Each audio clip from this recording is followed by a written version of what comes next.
Everyone, welcome to the chemistry times. हम discuss कर रहे थे एचटेट पीजीटी केमिस्ट्री के पीवाईक्यू क्वेश्चंस और इस पीवाईक्यू की सीरीज़ में हम यहाँ पर चैप्टर वाइज क्वेश्चंस को डिस्कस करते हैं। तो कुछ चैप्टर्स के क्वेश्चंस हम ऑलरेडी डिस्कस कर चुके हैं। कौन कौन से चैप्टर के पीवाईक्यू क्वेश्चंस किए हमने चैप्टर वाइज?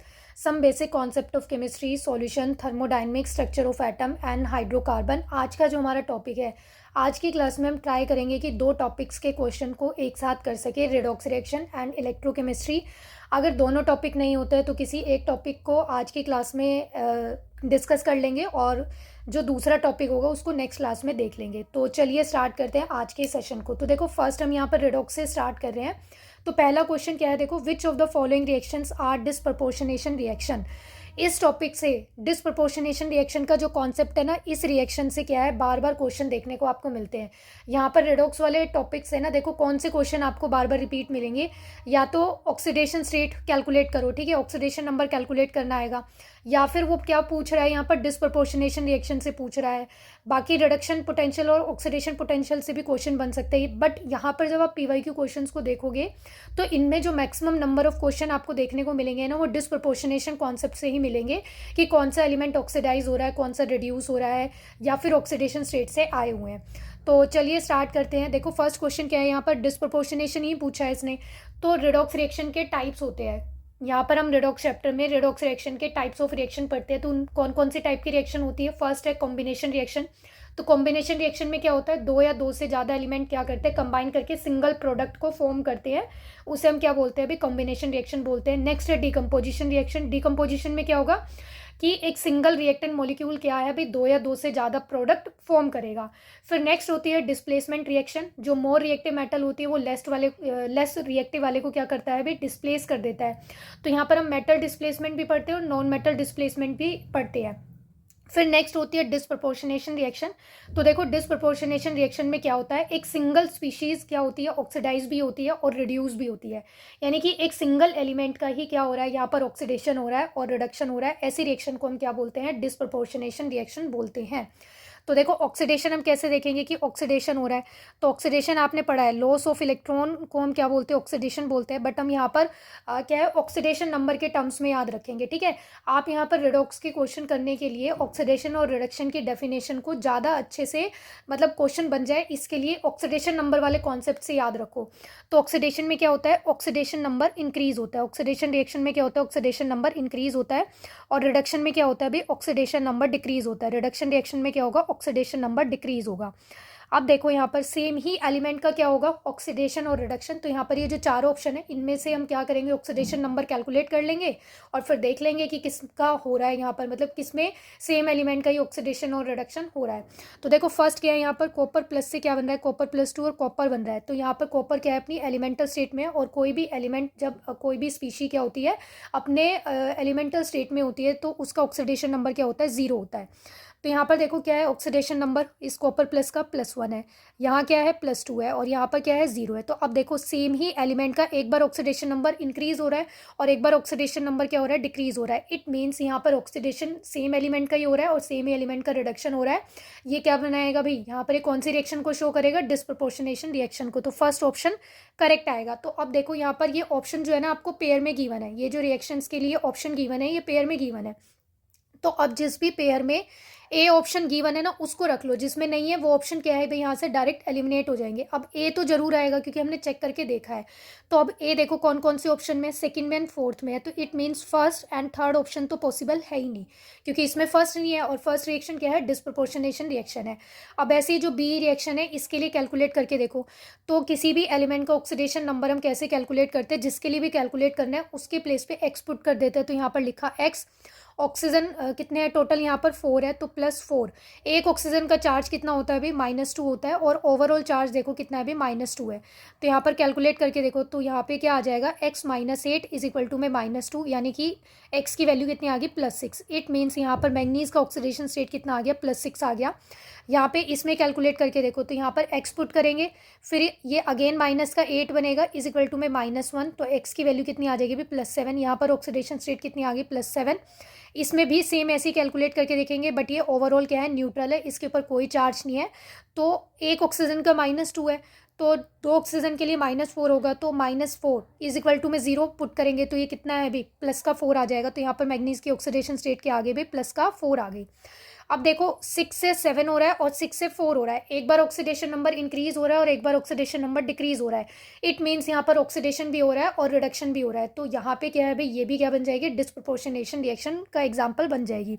तो ये ऑप्शन भी आएगा। तो अब आंसर तो हमें मिल ही गया है, क्या है भाई ए और बी, क्योंकि पेयर में ऑप्शन गिवन है, तो यही क्या बन जाएगा, इसका करेक्ट आंसर बन जाएगा। बाकी इन दोनों ऑप्शन में भी आप खुद से ऑक्सीडेशन नंबर कैलकुलेट करके देखना और चेक करना कि ऑक्सीडेशन नंबर दोनों का डिक्रीज इंक्रीज होता है या फिर नहीं होता है। ठीक है, नेक्स्ट क्वेश्चन देखते हैं। क्वेश्चन नंबर 2 क्या है भाई, विच of the following species do not show disproportionation reaction. यहाँ पर आपको ये आइडेंटिफाई करना है कि इन चारों में से कौन सी स्पीशीज क्या है भाई, यहाँ पर डिस्प्रपोर्शनेशन रिएक्शन शो नहीं करती है। डिस्प्रपोर्शनेशन रिएक्शन का कॉन्सेप्ट आ गया समझ में, क्या होता है भाई, ऐसी रिएक्शन जिसमें सेम ही एलिमेंट का ऑक्सीडेशन नंबर इंक्रीज होना चाहिए और एक बार डिक्रीज होना चाहिए। ठीक है, इसका मतलब एक बार ऑक्सीडाइज होगा और एक बार क्या होगा, रिड्यूस होगा। अब यहाँ पर देखो क्लोरीन के ही यहाँ पर क्या है, आपको सारे ऑक्साइड्स गिवन है, ये सब क्या है यहाँ पर क्लोरीन के ही ऑक्साइड्स गिवन है।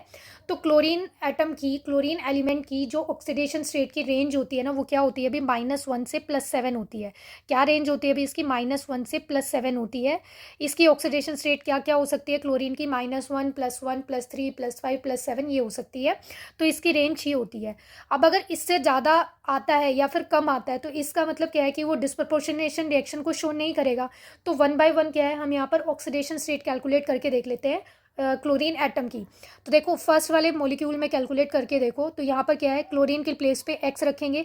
एक ऑक्सीजन का चार्ज कितना होता है, -2, तो -2 रखा। ओवरऑल चार्ज क्या है अभी, -1 है, -1 के इक्वल रखा। तो यहाँ पर ये क्या बन जाएगा, -1 + 2 इज इक्वल टू में क्या है, +1 बन जाएगा। तो यहाँ पर ऑक्सीडेशन स्टेट कितनी आ गई, +1 आ गई। नेक्स्ट में कैलकुलेट करके देखो, यहाँ पर क्या हो जाएगा, x -2 1 के लिए 2 ऑक्सीजन है तो -4, तो -4 इज इक्वल टू में -1। एक्स की वैल्यू कितनी आ जाएगी, यहाँ पर +3 आ जाएगी। तो यहाँ पर ऑक्सीडेशन स्टेट कितनी होगी, +3।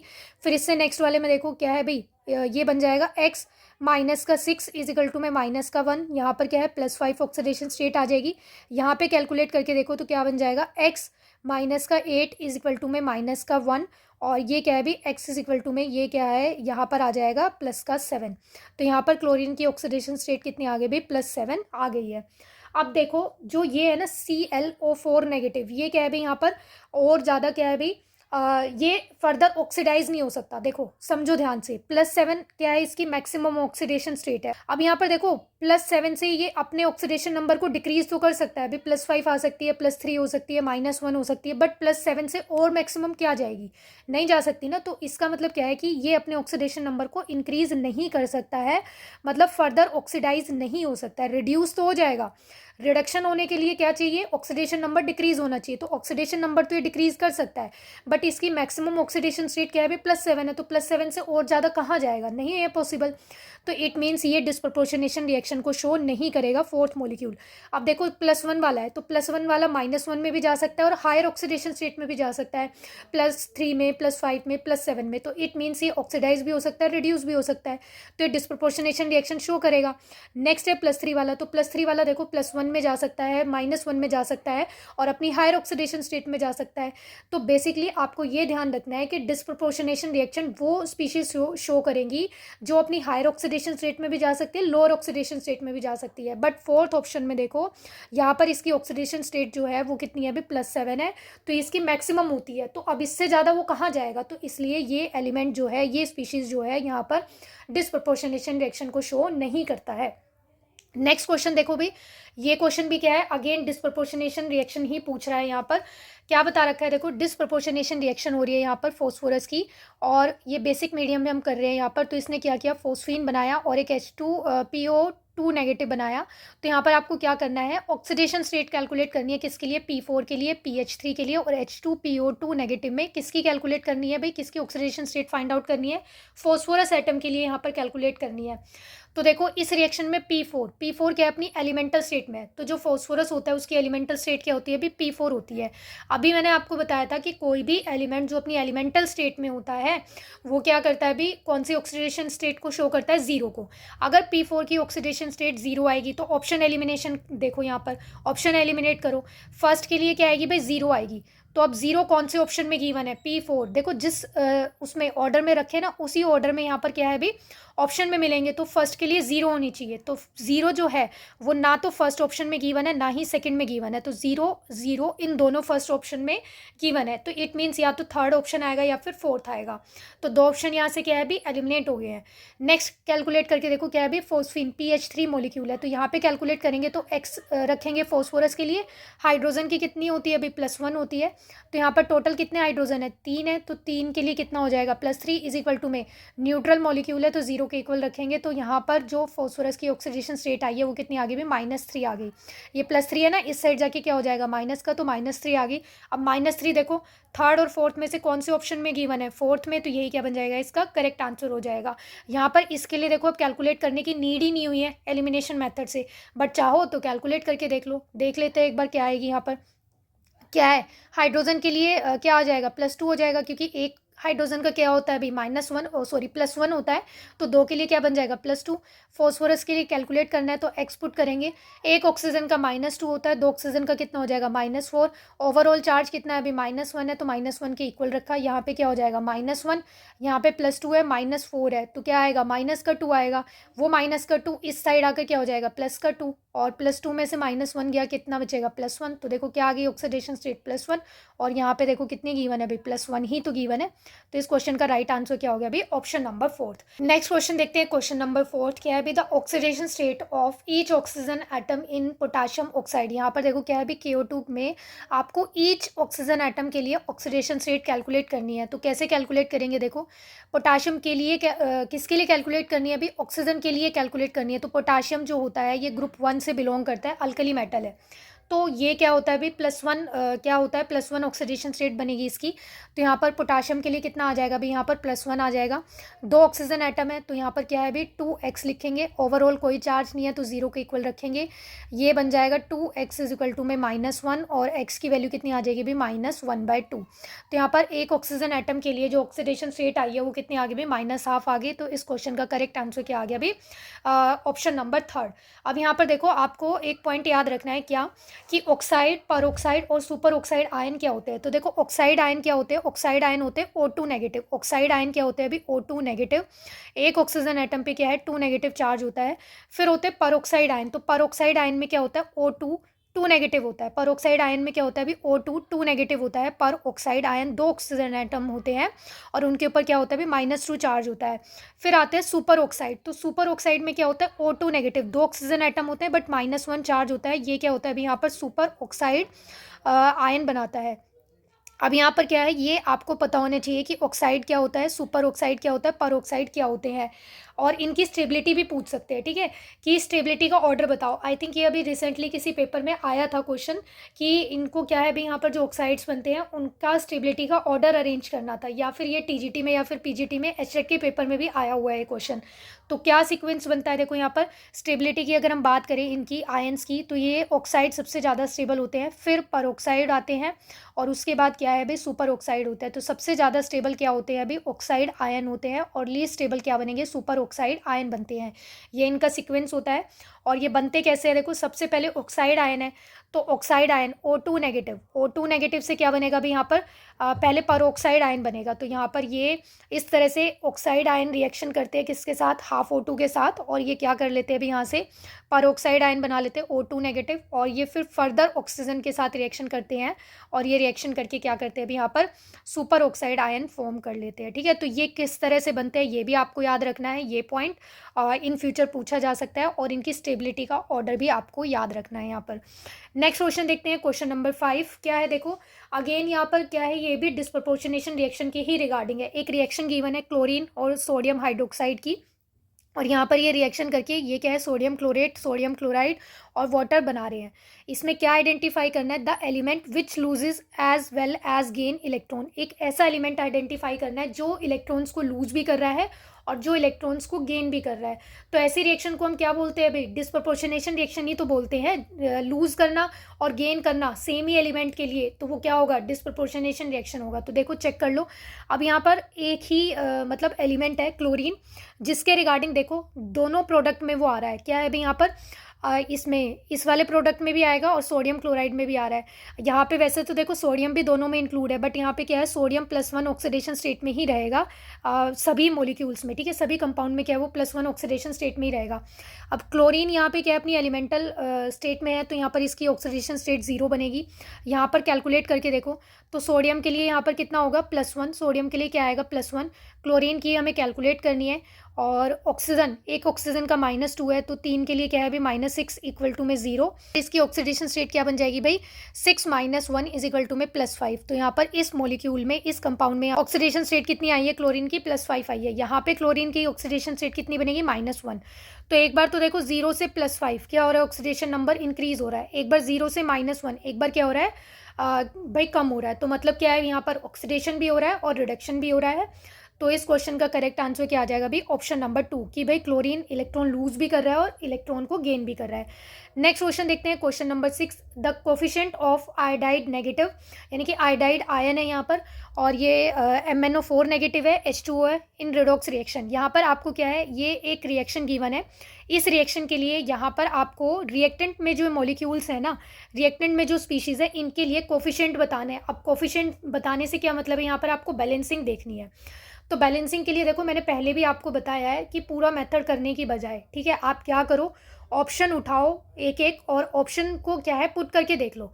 जिस ऑप्शन को रखने से रिएक्टेंट और प्रोडक्ट में दोनों साइड ही क्या हो जाते हैं, बैलेंस हो जाते हैं एटम्स, वही क्या है भी करेक्ट आंसर बन जाएगा। तो देखो हम यहाँ पर 1 बाय 1 ऑप्शन उठा के देखते हैं। तो फर्स्ट ऑप्शन अगर हम देखते हैं तो क्या है, कोफिशिएंट 3 है, 5 है एंड 4 है। तो यहाँ पर रिएक्शन क्या है, देखो ये है आई नेगेटिव आयोडाइड आयन है, ये बन जाएगा MnO4 नेगेटिव और साथ में H2O। क्या गिवन है यहाँ पर इसके लिए कोफिशिएंट, देखो 3, 5 एंड 4। तो यहाँ पर 3 रखा हमने, यहाँ पे 5 रखा और यहाँ पे 4 रखा। प्रोडक्ट में क्या है भाई, यहाँ पर प्रोडक्ट में क्या फॉर्म हो रहा है, I2 आयोडीन प्लस में MnO2 और साथ में क्या है यहाँ पर OH नेगेटिव बन रहा है, हाइड्रोक्साइड आयन। अब देखो इसी के अकॉर्डिंग 3, 5, 4 इस कोफिशिएंट के अकॉर्डिंग ना इसको बैलेंस करके देखो। अगर यहाँ पर ये 3 है तो यहाँ पे कितने होने चाहिए, ये 3 होने चाहिए, बट अब ये देखो 3 पॉसिबल ही नहीं होगा। क्यों, अब यहाँ पे क्या है, देखो आयोडीन 2 एटम तो है ही, यहाँ पे कितने हैं, 3 है। अब ये क्या है, देखो यहाँ पे आप 3 करोगे तो ये 3 2 6 हो जाएंगे, 2 भी करने से क्या है 2 2 4 ज़्यादा हो गए। तो इट मीन्स 3, 5, 4 जो ये कोफिशिएंट है, ये ऑप्शन तो यहाँ पर पॉसिबल है नहीं। फिर नेक्स्ट वाले को पुट करके देखो, यहाँ पर 6, 1 एंड 2। अब यहाँ पर देखो अगर आप ये 6 करते हो, यहाँ पर 6 आयोडीन नेगेटिव है, तो यहाँ पर क्या है 3I2 बन सकते हैं भाई, 3I2 बन सकते हैं ना, 3 2 6 क्या है आयोडीन एटम बन जाएंगे। यहाँ पर ये 3 है, अब ये आयोडीन तो हो गए यहाँ पे बैलेंस। अब यहाँ पर मैंगनीज के लिए कितना है, देखो ये 5 MnO4 नेगेटिव लिखा है, यहाँ पे इसमें ये हटा देते हैं, ठीक है, ये 3 वाले को कट कर देते हैं इससे, ताकि कन्फ्यूजन ना हो। नेक्स्ट हमने क्या लिया है, 6, 1, 2 लिया है, तो यहाँ पर क्या है इसका 1 है। अब यहाँ पे 1 है तो यहाँ पे कैलकुलेट करके देखो, यहाँ देखो प्रोडक्ट साइड में कि मैंगनीज कितना है, 1 ही है, ये तो ठीक है। अब ऑक्सीजन और हाइड्रोजन बच गए हैं, तो ऑक्सीजन देखो यहाँ पर कितने बन रहे हैं रिएक्टेंट साइड पे, यहाँ 4 है और यहाँ पर कितने हैं भाई 2 है, क्योंकि यहाँ पे ट्वाइस है ना, देखो इसके अकॉर्डिंग। तो 4 एंड 2 कितने ऑक्सीजन एटम हो गए, 6 ऑक्सीजन एटम हो गए। और हाइड्रोजन कितने हैं, देखो 2 है, हाइड्रोजन कितने हैं भाई 2 है। अब यहाँ पे चेक करके देख लो, तो यहाँ पर ऑक्सीजन कितने बन रहे हैं, देखो भाई यहाँ पे 2 है और यहाँ पे कितने हैं 1 है, यहाँ कितने आ रहे हैं भाई 3 आ रहे हैं, टोटल कितने हैं 3 है। तो इसको बैलेंस करके देखो कि आएगा या फिर नहीं आएगा। तो यहाँ पर क्या है, आप इसको 2 कर सकते हो, क्या कर सकते हो 2 कर दो। तो यहाँ पर जब हम इसे 2 करेंगे तो 2 2 4 एंड यहाँ पे भी आपको 2 करना पड़ेगा, तब ये क्या बनेंगे, टोटल 6 एटम बनेंगे। अब इससे क्या हो गया, देखो यहाँ पे ट्वाइस करने की वजह से यहाँ क्या आ गए भाई, ऑक्सीजन एटम तो बैलेंस हो गए, बट मैंगनीज कितना रह गया, अब यहाँ पर तो 1 ही है। यहाँ पे 2 करोगे तो अगेन ऑक्सीजन एटम क्या है भाई बढ़ जाएंगे, इंक्रीज हो जाएंगे। तो इट मीन्स यहाँ पर जो सेकेंड ऑप्शन भी है ये भी नहीं बनेगा भाई, क्या है ये ऑप्शन भी पॉसिबल नहीं है। नेक्स्ट वाला देखो ऑप्शन नंबर 3 क्या है, 6, 2 एंड 4। तो यहाँ पर अब 6 करके देखो, यहाँ पे 2 एंड 4 करके देखो। तो अब ये हमने 6 किया यहाँ पर, तो यहाँ पे 3 पॉसिबल है, 3 2 6 आयोडीन एटम बन जाएंगे। यहाँ पर हमने ट्वाइस किया तो यहाँ पे देखो 2, ये 2 से मल्टीप्लाई कर दिया, 2 मैंगनीज हो गए, 2 मैंगनीज हो गए। ऑक्सीजन और हाइड्रोजन को बैलेंस करके देखो, यहाँ पर क्या है 2 4 8 ऑक्सीजन एटम है और 4 यहाँ पर है, तो 8 एंड 4 12 है ऑक्सीजन एटम। यहाँ चेक करके देखो 2 2 4 आ जाएंगे, और यहाँ पे इसमें भी बैलेंस करना पड़ेगा आपको। तो यहाँ पर 8 कर दो 12 करने के लिए, क्योंकि टोटल कितने आ रहे थे यहाँ पर 12 आ रहे थे ना। तो ये 12 हो गए अब यहाँ पर। अब क्या है, ऑक्सीजन और ऑक्सीजन तो कर लिया हमने, हाइड्रोजन को काउंट करके देखो यहाँ पर कितने हाइड्रोजन बन रहे हैं, 4 2 ज़ा 8 और यहाँ पर 8 लिखा है इसके सामने, तो कितना आ रहा है अभी 8 ही आ रहा है। तो इस क्वेश्चन का करेक्ट आंसर क्या है अभी, ऑप्शन नंबर 3 आ जाएगा। आराम से करके देखना, बहुत इजीली ये हो जाते हैं जब हम ऑप्शन को पुट करके देखते हैं कि कोफिशिएंट बैलेंस होंगे या फिर नहीं होते हैं रिएक्टेंट और प्रोडक्ट में। तो इस क्वेश्चन का करेक्ट आंसर क्या है अभी, ऑप्शन नंबर 3। नेक्स्ट क्वेश्चन देखते हैं, question number 7, which of the reaction is not involve in thermite reaction. तो थर्माइट रिएक्शन बेसिकली क्या है भाई, यहाँ पर ये डिस्प्लेसमेंट रिएक्शन का एग्जांपल बनती है। और डिस्प्लेसमेंट रिएक्शन अभी मैंने आपको स्टार्टिंग में बताया था कि क्या है भी, ये रेडॉक्स रिएक्शन का एक एग्जांपल होती है, टाइप होती है, ठीक है। रेडॉक्स रिएक्शन डिफरेंट टाइप्स की होती है, बताया था ना अभी स्टार्टिंग में, कॉम्बिनेशन, डिकम्पोजिशन, डिस्प्लेसमेंट और डिस्प्रपोर्शनेशन रिएक्शन। तो उसी में से क्या है भाई, यहाँ पर जो थर्माइट रिएक्शन है ना, थर्माइट प्रोसेस है, ये क्या है, एक special type of metal displacement reaction होती है। क्या होता है इस रिएक्शन में, जो एल्युमिनियम मेटल होती है ना, वो मेटल के ऑक्साइड के साथ रिएक्शन करती है एट हाई टेम्परेचर, और रिएक्शन करके क्या करता है भाई, लार्ज अमाउंट में हीट प्रोड्यूस करता है। और एल्युमिनियम क्या है यहाँ पर, रिड्यूसिंग एजेंट की तरह बिहेव करता है। तो थर्माइट रिएक्शन को आप क्या बोल सकते हो यहाँ पर, एक्सोथर्मिक रिएक्शन भी बोल सकते हो, क्योंकि इसमें क्या होता है, large amount of heat produce होती है। क्या होता है, एल्युमिनियम मेटल किसी दूसरी मेटल की ऑक्साइड के साथ, ठीक है, डिफरेंट मेटल की ऑक्साइड के साथ रिएक्शन करता है, और रिएक्शन करके क्या हो जाएगा, खुद तो एल्युमिनियम का ऑक्साइड बना लेगा और मेटल क्या भी अलग डिस्प्लेस हो जाती है। तो अब आपको क्या आइडेंटिफाई करना है, यहाँ पर नोट वाली रिएक्शन बतानी है, यानी कि जो थर्माइट रिएक्शन नहीं होगी। तो डेफिनेशन में मैंने आपको बताया, एल्युमिनियम मेटल रिएक्ट करता है मेटल के ऑक्साइड के साथ। तो बस यही वाला जो फैक्टर है, यही जो पॉइंट है, चारों ऑप्शन में चेक कर लो। यहाँ पर एल्युमिनियम मेटल है, मेटल के ऑक्साइड के साथ रिएक्शन कर रहा है, क्या है यहाँ पर, मैग्नीज का ऑक्साइड है ना, इट मीन्स ये क्या है भी, थर्माइट रिएक्शन है। नेक्स्ट देखो, एल्युमिनियम मेटल है, क्रोमियम मेटल के ऑक्साइड के साथ रिएक्शन कर रहा है, यानी कि क्रोमियम को यहाँ से क्या कर रहा है, डिस्प्लेस कर रहा है, इट मीन्स ये भी क्या है यहाँ पर, थर्माइट रिएक्शन का एग्जाम्पल है। फिर थर्ड ऑप्शन देखो यहाँ पर क्या है, आयरन मेटल है और ये एल्युमिनियम का ऑक्साइड है। देखो डेफिनेशन क्या बताई मैंने आपको, थर्माइट रिएक्शन में एल्युमिनियम मेटल रिएक्ट करेगा मेटल के ऑक्साइड के साथ, और एल्युमिनियम ऑक्साइड प्रोडक्ट में बनेगा। बट यहाँ पर क्या हो रहा है, एल्युमिनियम का ऑक्साइड रिएक्ट कर रहा है मेटल के साथ, तो इट मीन्स ये क्या है भी, यहाँ पर थर्माइट रिएक्शन का एग्जांपल नहीं बनेगी। फिर फोर्थ ऑप्शन देखो, एल्युमिनियम मेटल है, मेटल के ऑक्साइड के साथ रिएक्शन कर रहा है, मेटल बन रहा है और एल्युमिनियम का ऑक्साइड बन रहा है, तो ये क्या है भी, ये भी थर्माइट रिएक्शन का एग्जांपल बन जाएगी। तो इस क्वेश्चन का करेक्ट आंसर क्या आ गया अभी, ऑप्शन नंबर 3। उसने नॉट पूछा था ना। और हाँ, एक पॉइंट और, आपके सिलेबस में लास्ट ईयर भी और इस ईयर भी जो सिलेबस इशू किया है बोर्ड ने, उसमें क्या है, आपको 9th और 10th की भी केमिस्ट्री करनी है, ठीक है। उसमें 9th और 10th के जो केमिस्ट्री के चैप्टर्स हैं वो भी करने हैं। तो वो वाले अगर चैप्टर आपको रिवाइज करने हो, 9th और 10th का पोर्शन, तो उसके रिगार्डिंग हमने एक पूरा मैराथन सेशन लिया हुआ है, टीजीटी वाला। तो आप टीजीटी वाले मैराथन को देख सकते हो और आपकी पूरी 9th और 10th की केमिस्ट्री कंप्लीट हो जाएगी। और सेम ऐसे ही 9th और 10th के भी हमने यहाँ पर चैप्टर वाइज PYQ क्वेश्चंस को डिस्कस किए हुए हैं फॉर टीजीटी, यानी कि उसमें 9th और 10th के जो भी टॉपिक्स है केमिस्ट्री के, उनके क्वेश्चंस हमने कर रखे हैं। तो अगर किसी को भी वो वाला पोर्शन रिवाइज करना हो तो आप वहाँ से वो कवर कर सकते हो, रिवाइज कर सकते हो। नेक्स्ट क्वेश्चन देखते हैं, question number 8, in the following unbalance reaction. यहाँ पर आपको क्या है, ये एक अनबैलेंस रिएक्शन गिवन है, ठीक है, HNO2 और प्रोडक्ट में क्या बन रहा है अभी, NO3 नेगेटिव NO बन रहा है। क्या आइडेंटिफाई करना है यहाँ पर कि नाइट्रोजन ऑक्सीडाइज हो रहा है, नाइट्रोजन रिड्यूस हो रहा है, मतलब कि यहाँ पर इस रिएक्शन के रिगार्डिंग आपको कुछ स्टेटमेंट्स गिवन है। करेक्ट या फिर इनकरेक्ट स्टेटमेंट जो भी यहाँ पर ऑप्शन के अकॉर्डिंग बनती है वो हम यहाँ पर चेक करते हैं क्या होगी। तो क्या है यहाँ पे देखो, ऑक्सीडाइज रिड्यूस इस तरह से स्टेटमेंट गिवन है। इसका मतलब यहाँ पर क्या है, आपको ये चेक करना है कि इस रिएक्शन में कौन ऑक्सीडाइज हो रहा है, कौन रिड्यूस हो रहा है, या फिर दोनों ही, मतलब ऑक्सीडाइज रिड्यूस भी हो रहे हैं, या फिर ऑक्सीडेशन और रिडक्शन कुछ भी नहीं हो रहा है। तो इसके लिए क्या है, आपको यहाँ पर ऑक्सीडेशन नंबर कैलकुलेट करना पड़ेगा। क्या करना पड़ेगा चेक करने के लिए भी, ऑक्सीडेशन नंबर। तो तीनों में क्या है भी, हम यहाँ पर ऑक्सीडेशन नंबर कैलकुलेट करके देखते हैं। तो फर्स्ट वाले में कैलकुलेट करके देखो, तो यहाँ पर हाइड्रोजन के लिए क्या है, +1 हो जाएगा। नाइट्रोजन का हमें कैलकुलेट करना है, क्योंकि देखो ऑप्शन नाइट्रोजन के रिगार्डिंग ही गिवन है। तो नाइट्रोजन का कैलकुलेट करना है, एक ऑक्सीजन का -2, तो 2 ऑक्सीजन के लिए -4, ओवरऑल चार्ज क्या है भाई, 0 हो जाएगा। तो ये आ जाएगा यहाँ पर +3। ऑक्सीडेशन स्टेट कितनी आ गई भाई, यहाँ पर +3 आ गई इसकी सॉल्व करने पर। तो यहाँ पर नाइट्रोजन की ऑक्सीडेशन स्टेट है +3। यहाँ पर NO3 नेगेटिव में कैलकुलेट करके देखो, तो ये क्या बन जाएगा यहाँ पर देखो, इसमें जब आप कैलकुलेट करोगे किसके लिए भी, नाइट्रोजन के लिए, एक ऑक्सीजन का -2, 3 के लिए -6, ओवरऑल चार्ज है -1, मतलब यहाँ पर ऑक्सीडेशन स्टेट आ गई इसकी +5। फिर यहाँ पर NO में कैलकुलेट करके देखो, ऑक्सीजन का -2 होता है, ओवरऑल चार्ज कुछ भी नहीं है, तो मतलब 0 के इक्वल रखेंगे तो ये +2 बन जाएगा। तो यहाँ पर इसकी ऑक्सीडेशन स्टेट कितनी आ गई भाई, +2 आ गई है। अब देखो +3 से +5 ऑक्सीडेशन नंबर इंक्रीज हो रहा है, मतलब यहाँ पे क्या हो रहा है, ऑक्सीडेशन। क्या हो रहा है भाई, ऑक्सीडेशन। +3 से +2 ऑक्सीडेशन नंबर क्या हो रहा है, डिक्रीज, मतलब यहाँ पे क्या हो रहा है, रिडक्शन हो रहा है। तो हमने क्या देखा कि नाइट्रोजन ऑक्सीडाइज भी हो रहा है और नाइट्रोजन रिड्यूस भी हो रहा है। तो कौन सा ऑप्शन करेक्ट आएगा भी, option number 3, nitrogen is oxidize as well as reduce. Next question देखते हैं, question number 9, consider the following half reaction and select the correct statement. यहाँ पर देखो आपको कुछ एलिमेंट्स के लिए ये कुछ हेलोजेंस है जिनके लिए आपको रिडक्शन पोटेंशियल की वैल्यू गिवन है। अब ये रिडक्शन पोटेंशियल की वैल्यू देखो कैसे गिवन है, देखो सभी क्या कर रहे हैं, इलेक्ट्रॉन को गेन कर रहे हैं। इट मीन्स ये क्या है, यहाँ पर रिडक्शन पोटेंशियल की वैल्यूज गिवन है। अब देखो इस कॉन्सेप्ट को आप इलेक्ट्रॉन से भी रिलेट करके पढ़ सकते हो, क्योंकि वहाँ पे भी हम क्या है भी इलेक्ट्रोड पोटेंशियल के रिगार्डिंग पढ़ते हैं, और यहाँ पे भी रिडॉक्स में भी क्या है, थोड़ा सा एप्लीकेशन पार्ट इसका आता है इलेक्ट्रोड पोटेंशियल के रिगार्डिंग।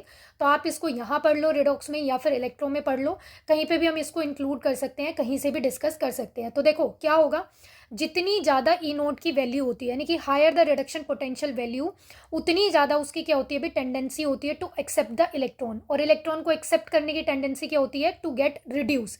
यानी कि जितना बड़ा ई नोट की वैल्यू होगी, ई नोट की वैल्यू आप क्या बोल सकते हो कि इन तीनों में से जो सबसे ज़्यादा हायर वैल्यू है किसके लिए भी, इलेक्ट्रोड पोटेंशियल के लिए, वो किसकी है भाई, क्लोरीन की है। तो इट मीन्स इसकी सबसे ज़्यादा टेंडेंसी है इन तीनों में से इलेक्ट्रॉन को गेन करने की, इलेक्ट्रॉन को एक्सेप्ट करने की। इलेक्ट्रॉन को एक्सेप्ट करने की टेंडेंसी का मतलब क्या है, गेटिंग रिड्यूस, यानी कि खुद रिड्यूस होने की टेंडेंसी इसकी सबसे ज़्यादा है। अब देखो ये इलेक्ट्रॉन को एक्सेप्ट कर रहा है, इट मीन्स कोई ना कोई इलेक्ट्रॉन्स को लूज कर रहा होगा, तो अब ये कहीं ना कहीं से तो इलेक्ट्रॉन को गेन करेगा ना। अगर ये इलेक्ट्रॉन को एक्सेप्ट कर रहा है तो दूसरी स्पीशी क्या कर रही होगी, इलेक्ट्रॉन को लूज कर रही होगी। तो इसका मतलब क्या है कि जिसकी वैल्यू बड़ी होती है, जिसकी वैल्यू इलेक्ट्रोड पोटेंशियल की वैल्यू हायर होती है, वो क्या है भाई, खुद तो रिड्यूस होने की टेंडेंसी रखता है, बट दूसरों को, यानी कि जिसकी लोअर रिडक्शन पोटेंशियल वैल्यू होगी उसको ऑक्सीडाइज करने की टेंडेंसी रखता है। आगे नहीं बात समझ में, देखो क्या मतलब है कि भाई टू ऑक्सीडाइज अ सब्सटेंस, यानी कि उसको क्या करना पड़ेगा, इलेक्ट्रॉन को लूज करना पड़ेगा। तो यानी कि एक सब्सटेंस देखो अगर इलेक्ट्रॉन को गेन कर रहा है तो वो कहीं ना कहीं से तो गेन कर रहा होगा ना। तो इसका मतलब क्या है कि वो इलेक्ट्रॉन को किसी दूसरे एलिमेंट से क्या है भाई, लूज करा रहा होगा। तो यानी कि अगर हायर वैल्यू वाला क्या कर रहा है भाई, यहाँ पर अगर हायर वैल्यू वाला टेंडेंसी रखता है रिड्यूस होने की, इलेक्ट्रॉन को एक्सेप्ट करने की, तो दूसरा यानी कि लोअर वैल्यू वाला क्या रखेगा भाई, इलेक्ट्रॉन को लूज करने की टेंडेंसी रखेगा। तो इट मीन्स यहाँ पर सबसे ज़्यादा जो हाई वैल्यू है इलेक्ट्रॉन को एक्सेप्ट करने की, यानी कि रिड्यूस होने की, वो किसकी है अभी, क्लोरीन की है। तो अब स्टेटमेंट्स को देखते हैं अभी, करेक्ट स्टेटमेंट को आइडेंटिफाई करने के लिए। फर्स्ट क्या गिवन है, bromine can not oxidize iodide negative. तो देखो यहाँ पर ब्रोमीन और आयोडाइड आयन की क्या करनी है आपको, वैल्यूज़ को कंपेयर करके देख लो। तो इसकी वैल्यू कितनी है, देखो ब्रोमीन की 1.07 है, और ये क्या है अभी, इसकी वैल्यू कितनी है यहाँ पर 0.53 गिवन है। अब देखो ध्यान से समझो, क्या बताया मैंने आपको, हायर द रिडक्शन पोटेंशियल, जितनी बड़ी ई नोट की वैल्यू होगी उसकी उतनी ज़्यादा इलेक्ट्रॉन को एक्सेप्ट करने की टेंडेंसी होगी, यानी कि वो खुद तो क्या हो रहा होगा, रिड्यूस हो रहा होगा, बट दूसरों को क्या कर रहा होगा, वो ऑक्सीडाइज कर रहा होगा। ऑक्सीडाइज किसे करेगा, अपने से लोअर वैल्यू वाले को। तो यहाँ पर देखो ब्रोमीन से तो इसकी वैल्यू क्या है, लोअर है, तो इट मीन्स ब्रोमीन क्या है भी, आयोडाइड आयन को क्या कर सकता है, ऑक्सीडाइज कर सकता है। बट यहाँ पे क्या बोला इसने कि कैन नॉट, तो ये स्टेटमेंट क्या है भी, रॉन्ग हो जाएगी। नेक्स्ट क्या है, देखो chlorine can oxidize bromide ion, तो बट नॉट आयोडाइड आयन। तो क्लोरीन की वैल्यू को देखो, क्लोरीन की वैल्यू कितनी है अभी, 1.36। ब्रोमीन की वैल्यू कितनी है यहाँ पर, ब्रोमीन की वैल्यू है 1.07, but not iodide negative ion, मतलब आयोडाइड आयन। आयोडीन की वैल्यू कितनी है अभी, 0.53 है। अब देखो ध्यान से, chlorine can oxidize Br negative, bromide ion को वो ऑक्सीडाइज कर सकता है। तो अब इन दोनों में से देखो हायर वैल्यू किसकी है अभी, दोनों में से हायर वैल्यू क्लोरीन की है। तो ठीक बात है, chlorine can oxidize bromide ion, ये इसको ऑक्सीडाइज कर सकता है, और आयोडाइड नेगेटिव आयन को नहीं कर सकता, ये बोला गया है यहाँ पर। तो देखो आयोडाइड आयन की वैल्यू भी क्या है यहाँ पर, इससे छोटी है भाई, लोअर वाले को वो क्या कर सकता है, ऑक्सीडाइज कर सकता है ना। तो यहाँ पे तो क्या है, क्लोरीन कैन ऑक्सीडाइज बोथ, यहाँ पर क्या है भैया, दोनों को ही ऑक्सीडाइज कर सकता है, बट एक के लिए तो बता दिया कि करेगा और दूसरे के लिए नहीं बताया। तो यहाँ पर क्या है, ये वाला स्टेटमेंट भी इनकरेक्ट हो जाएगा। नेक्स्ट क्या है, I2 can oxidise Cl negative, यानी कि क्लोराइड आयन को वो ऑक्सीडाइज कर सकता है। आयोडीन की वैल्यू देखो कितनी है, 0.53 है। क्लोराइड आयन की, मतलब क्लोरीन के लिए वैल्यू कितनी है देखो, 1.36 की है। तो ऑक्सीडाइज किसको करते हैं भाई, हायर वाला क्या करता है, लोअर वाले को ऑक्सीडाइज करता है, बट यहाँ पर तो अपोजिट हो गया। इसके रिगार्डिंग दिया हुआ है कि I2 ऑक्सीडाइज कर सकता है किसको भाई, Cl नेगेटिव को, तो ये क्या है यहाँ पर, ये भी इनकरेक्ट हो जाएगा। फिर नेक्स्ट क्या है, फोर्थ स्टेटमेंट। अब देखो अगर 3 गलत ही आ गई है तो ऑब्वियस सी बात है फोर्थ क्या है भी करेक्ट ही बनेगी। तो इस क्वेश्चन का करेक्ट आंसर क्या आ गया, ऑप्शन नंबर फोर्थ। बाकी एक बार समझ भी लेते हैं इसको। देखो ब्रोमीन कैन ऑक्सीडाइज, यानी कि ब्रोमीन आयोडाइड आयन को भी ऑक्सीडाइज कर सकता है, बट नॉट क्लोराइड आयन। तो देखो bromine can oxidize iodide ion, तो इसके लिए क्या होना चाहिए, ब्रोमीन की वैल्यू क्या होनी चाहिए, बड़ी होनी चाहिए किससे, आयोडाइड वाले से। तो ब्रोमीन की वैल्यू कितनी है, देखो 1.07 है, आयोडीन की वैल्यू छोटी है, तो ये बात ठीक है कि भी इसको ऑक्सीडाइज कर सकता है, बट नॉट Cl नेगेटिव, यानी कि क्लोराइड आयन को नहीं कर सकता। तो ये बात भी बिल्कुल करेक्ट है। इसकी वैल्यू देखो 1.07 है, इसकी कितनी है 1.36 है। क्या बताया मैंने कि हायर वाला लोअर वाले को ऑक्सीडाइज कर सकता है, बट यहाँ पर हायर वैल्यू किसकी है, Cl की है। ऑप्शन में क्या बोला है आपको कि ब्रोमीन इसको नहीं कर सकता है, तो करेक्ट ही तो बताया है भाई, इसको नहीं कर सकता। क्लोरीन ब्रोमीन को कर सकता है, बट ब्रोमीन क्लोरीन को नहीं कर सकता है। तो इस क्वेश्चन का करेक्ट आंसर क्या आ गया भी, ऑप्शन नंबर फोर्थ। ये जो कॉन्सेप्ट है ना यहाँ पर देखो रिडक्शन पोटेंशियल के रिगार्डिंग की ऑक्सीडाइजिंग और रिड्यूसिंग, या फिर कौन ऑक्सीडाइज करेगा कौन रिड्यूस करेगा, ये बहुत इंपॉर्टेंट है, ठीक है। ई नोट वैल्यू को देखकर, ई नोट वैल्यू से रिलेटेड देखो यहाँ पर जो ये कॉन्सेप्ट बनता है ना रिडक्शन पोटेंशियल की रिगार्डिंग की, कौन ऑक्सीडाइज होगा कौन रिड्यूस होगा, कौन रिड्यूसिंग एजेंट बनेगा कौन ऑक्सीडाइजिंग एजेंट बनेगा, ये बहुत इंपॉर्टेंट है रिडक्शन पोटेंशियल वैल्यू की टर्म्स में, ठीक है। कि आपको वैल्यूज गिवन हो और फिर पूछा हो, आपको बताना हो, तो ये वाला जो कॉन्सेप्ट है ये पॉइंट आपको बहुत ही अच्छे से क्लियर करना है, इंपॉर्टेंट है ये। नेक्स्ट क्वेश्चन देखते हैं, क्वेश्चन नंबर 10 क्या है भाई, oxidation state of chlorine atoms in calcium oxy chloride. यहाँ पर आपको कैल्शियम ऑक्सी क्लोराइड गिवन है, इसका दूसरा नाम क्या बन सकता है भाई, ब्लीचिंग पाउडर। तो ये कैसे भी पूछ सकता है, यहाँ पर क्लोरीन एटम की क्या करनी है आपको, ऑक्सीडेशन स्टेट यहाँ पर फाइंड आउट करनी है। यहाँ पर क्या है भाई, 2 क्लोरीन एटम है, तो दोनों क्लोरीन एटम के लिए क्या है भाई, आपको ऑक्सीडेशन स्टेट फाइंड आउट करनी है। अब देखो कैल्शियम ऑक्सी क्लोराइड, अब यहाँ पे ये होता किस तरह से, देखो अगर यहाँ पे आप इसके ऑक्सीडेशन स्टेट कैलकुलेट करते हो तो कैसे कैलकुलेट करोगे, कैल्शियम पे चार्ज कितना होता है अभी +2, कैल्शियम क्या होता है अभी डाइवेलेंट होता है, तो इस पे क्या है यहाँ पर +2 और ऑक्सीजन का -2, और क्लोरीन के लिए आपको कैलकुलेट करना है तो यहाँ पर 2x और ओवरऑल क्या है अभी 0 चार्ज आ जाएगा। तो यहाँ पर ये वैल्यू क्या है अभी, ये इस तरह से और ये 0, तो यानी कि इसका ओवरऑल जो चार्ज बनेगा ना, वो सॉरी अगर हम इसकी एवरेज ऑक्सीडेशन स्टेट की बात करें ना तो वो कितनी आएगी भाई, यहाँ पर 0 आएगी। एवरेज ऑक्सीडेशन स्टेट कितनी आएगी भाई, यहाँ पर 0 आएगी। और अगर इंडिविजुअल एटम की यहाँ पर हम कैलकुलेट करते हैं, क्योंकि यहाँ पे कैल्शियम ऑक्सी क्लोराइड में देखो दोनों क्लोरीन एटम किस तरह से होते हैं, ये ऐसे होते हैं Ca, और यहाँ पे क्या होता है हाइपोक्लोराइट आयन होता है, ये हाइपोक्लोराइट आयन OCl नेगेटिव, और ये Cl नेगेटिव होता है। तो बेसिकली यहाँ पर ये Cl नेगेटिव अलग होता है और ये हाइपोक्लोराइट की फॉर्म में यहाँ पे ये अलग होता है। तो अब ये Cl नेगेटिव है तो यहाँ पे इसके ऊपर तो कितना चार्ज आ गया, -1 आ गया। इसमें कैलकुलेट करके देख लो, हाइपोक्लोराइट में कैलकुलेट करेंगे तो यहाँ पर ऑक्सीजन का -2, क्लोरीन पे कितना क्लोरीन का कितना कैलकुलेट ही करना है आपको, और ओवरऑल चार्ज कितना है इसका -1 है। तो यहाँ पे कितना आ जाएगा, -1 इज इक्वल टू में +2, तो ये कितना आ गया अभी +1 आ जाएगा। तो दोनों क्लोरीन एटम की अगर एवरेज ऑक्सीडेशन स्टेट पूछता है तो वो कितनी है अभी 0 बनेगी। बट अगर दोनों एटम की इंडिविजुअल एटम की पूछता है, यहाँ पे देखो क्या लिखा है क्लोरीन एटम्स, तो यहाँ पे इंडिविजुअल एटम की जो बनेगी वो क्या बनेगी भी -1 और +1। तो इस क्वेश्चन का करेक्ट आंसर क्या आ जाएगा, ऑप्शन नंबर 4। नेक्स्ट क्वेश्चन देखते हैं, question number 11, in the following reaction. यहाँ पर ये एक रिएक्शन हो रही है और इस रिएक्शन में आपको देखो ये सेम ही कॉन्सेप्ट का क्वेश्चन आ गया, पीछे वो नाइट्रोजन वाला एग्जांपल देखा था, वही कॉन्सेप्ट का क्वेश्चन है ये कि कौन ऑक्सीडाइज होगा कौन रिड्यूस होगा। तो क्लोरीन की ऑक्सीडेशन स्टेट यहाँ पे क्या बनेगी 0, क्योंकि अपनी एलिमेंटल स्टेट में यहाँ पे कैलकुलेट करके देख लो, इसमें HCl में क्या बनेगी -1 बनेगी, क्योंकि H क्या होता है पॉजिटिव, +1 -1 आएगी। यहाँ पे इसमें कैलकुलेट करके देख लो, हाइड्रोजन की +1, ऑक्सीजन की -2, क्लोरीन के लिए हमें कैलकुलेट करना है तो क्लोरीन के लिए कैलकुलेट करेंगे इज इक्वल टू में 0 रखेंगे, क्योंकि ओवरऑल न्यूट्रल है, कोई चार्ज नहीं है। यहाँ पर इसकी ऑक्सीडेशन स्टेट कितनी आ जाएगी भी +1 आ जाएगी, कितनी हो गई +1 हो गई। अब देखो 0 से +1 में जा रहा है, ऑक्सीडेशन नंबर इंक्रीज हो रहा है, 0 से -1 में जा रहा है, ऑक्सीडेशन नंबर डिक्रीज हो रहा है। तो ऑक्सीडेशन नंबर इंक्रीज हो रहा है मतलब ऑक्सीडाइज हो रहा है, ऑक्सीडेशन नंबर डिक्रीज हो रहा है मतलब रिड्यूस हो रहा है। तो क्लोरीन एटम क्या है अभी यहाँ पर ऑक्सीडाइज भी हो रहा है रिड्यूस भी हो रहा है। कौन सा ऑप्शन है, ऑप्शन नंबर 3, तो ये क्या हो जाएगा इसका करेक्ट आंसर।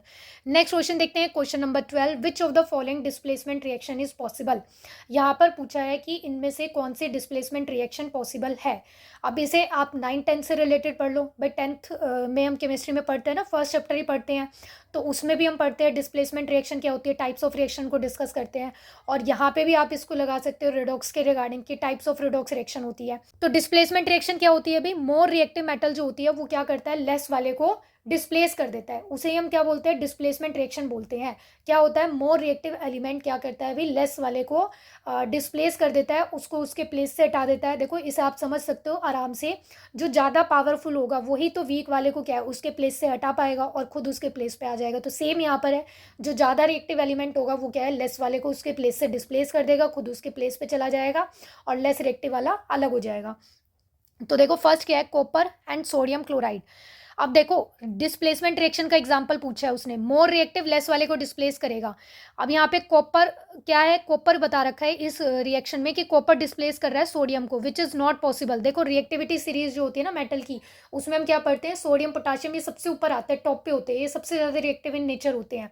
तो यहाँ पे कॉपर तो क्या होता है, हाइड्रोजन से भी नीचे आता है, ये क्या होता है रिएक्टिविटी सीरीज में नीचे की तरफ होता है, ये मेटल्स के ऊपर आता है ना, जो गोल्ड और कॉपर होती हैं, तो इन्हें तो हम इनर्ट मेटल मान के चलते हैं, तो इसकी रिएक्टिविटी क्या होती है, कम होती है। तो ये डिस्प्लेसमेंट रिएक्शन पॉसिबल नहीं है, क्योंकि सोडियम क्या होता है, ज़्यादा रिएक्टिव होता है कॉपर से, कॉपर रिएक्टिव नहीं होता है। नेक्स्ट क्या है, लेड प्लस पोटाशियम नाइट्रेट, कि भाई लेड ने डिस्प्लेस कर दिया पोटाशियम को, लेड ने पोटाशियम को डिस्प्लेस किया है, तो इस रिएक्शन के रिगार्डिंग क्या है भाई, लेड जो है वो मोर रिएक्टिव बनेगा किससे, पोटाशियम से। अभी मैंने आपको बताया कि सबसे ज़्यादा टॉप पे क्या होते हैं, सोडियम और पोटाशियम ही होते हैं, सोडियम पोटाशियम मैग्नीशियम एल्यूमिनियम ये सब क्या होते हैं भाई, टॉप पर होते हैं।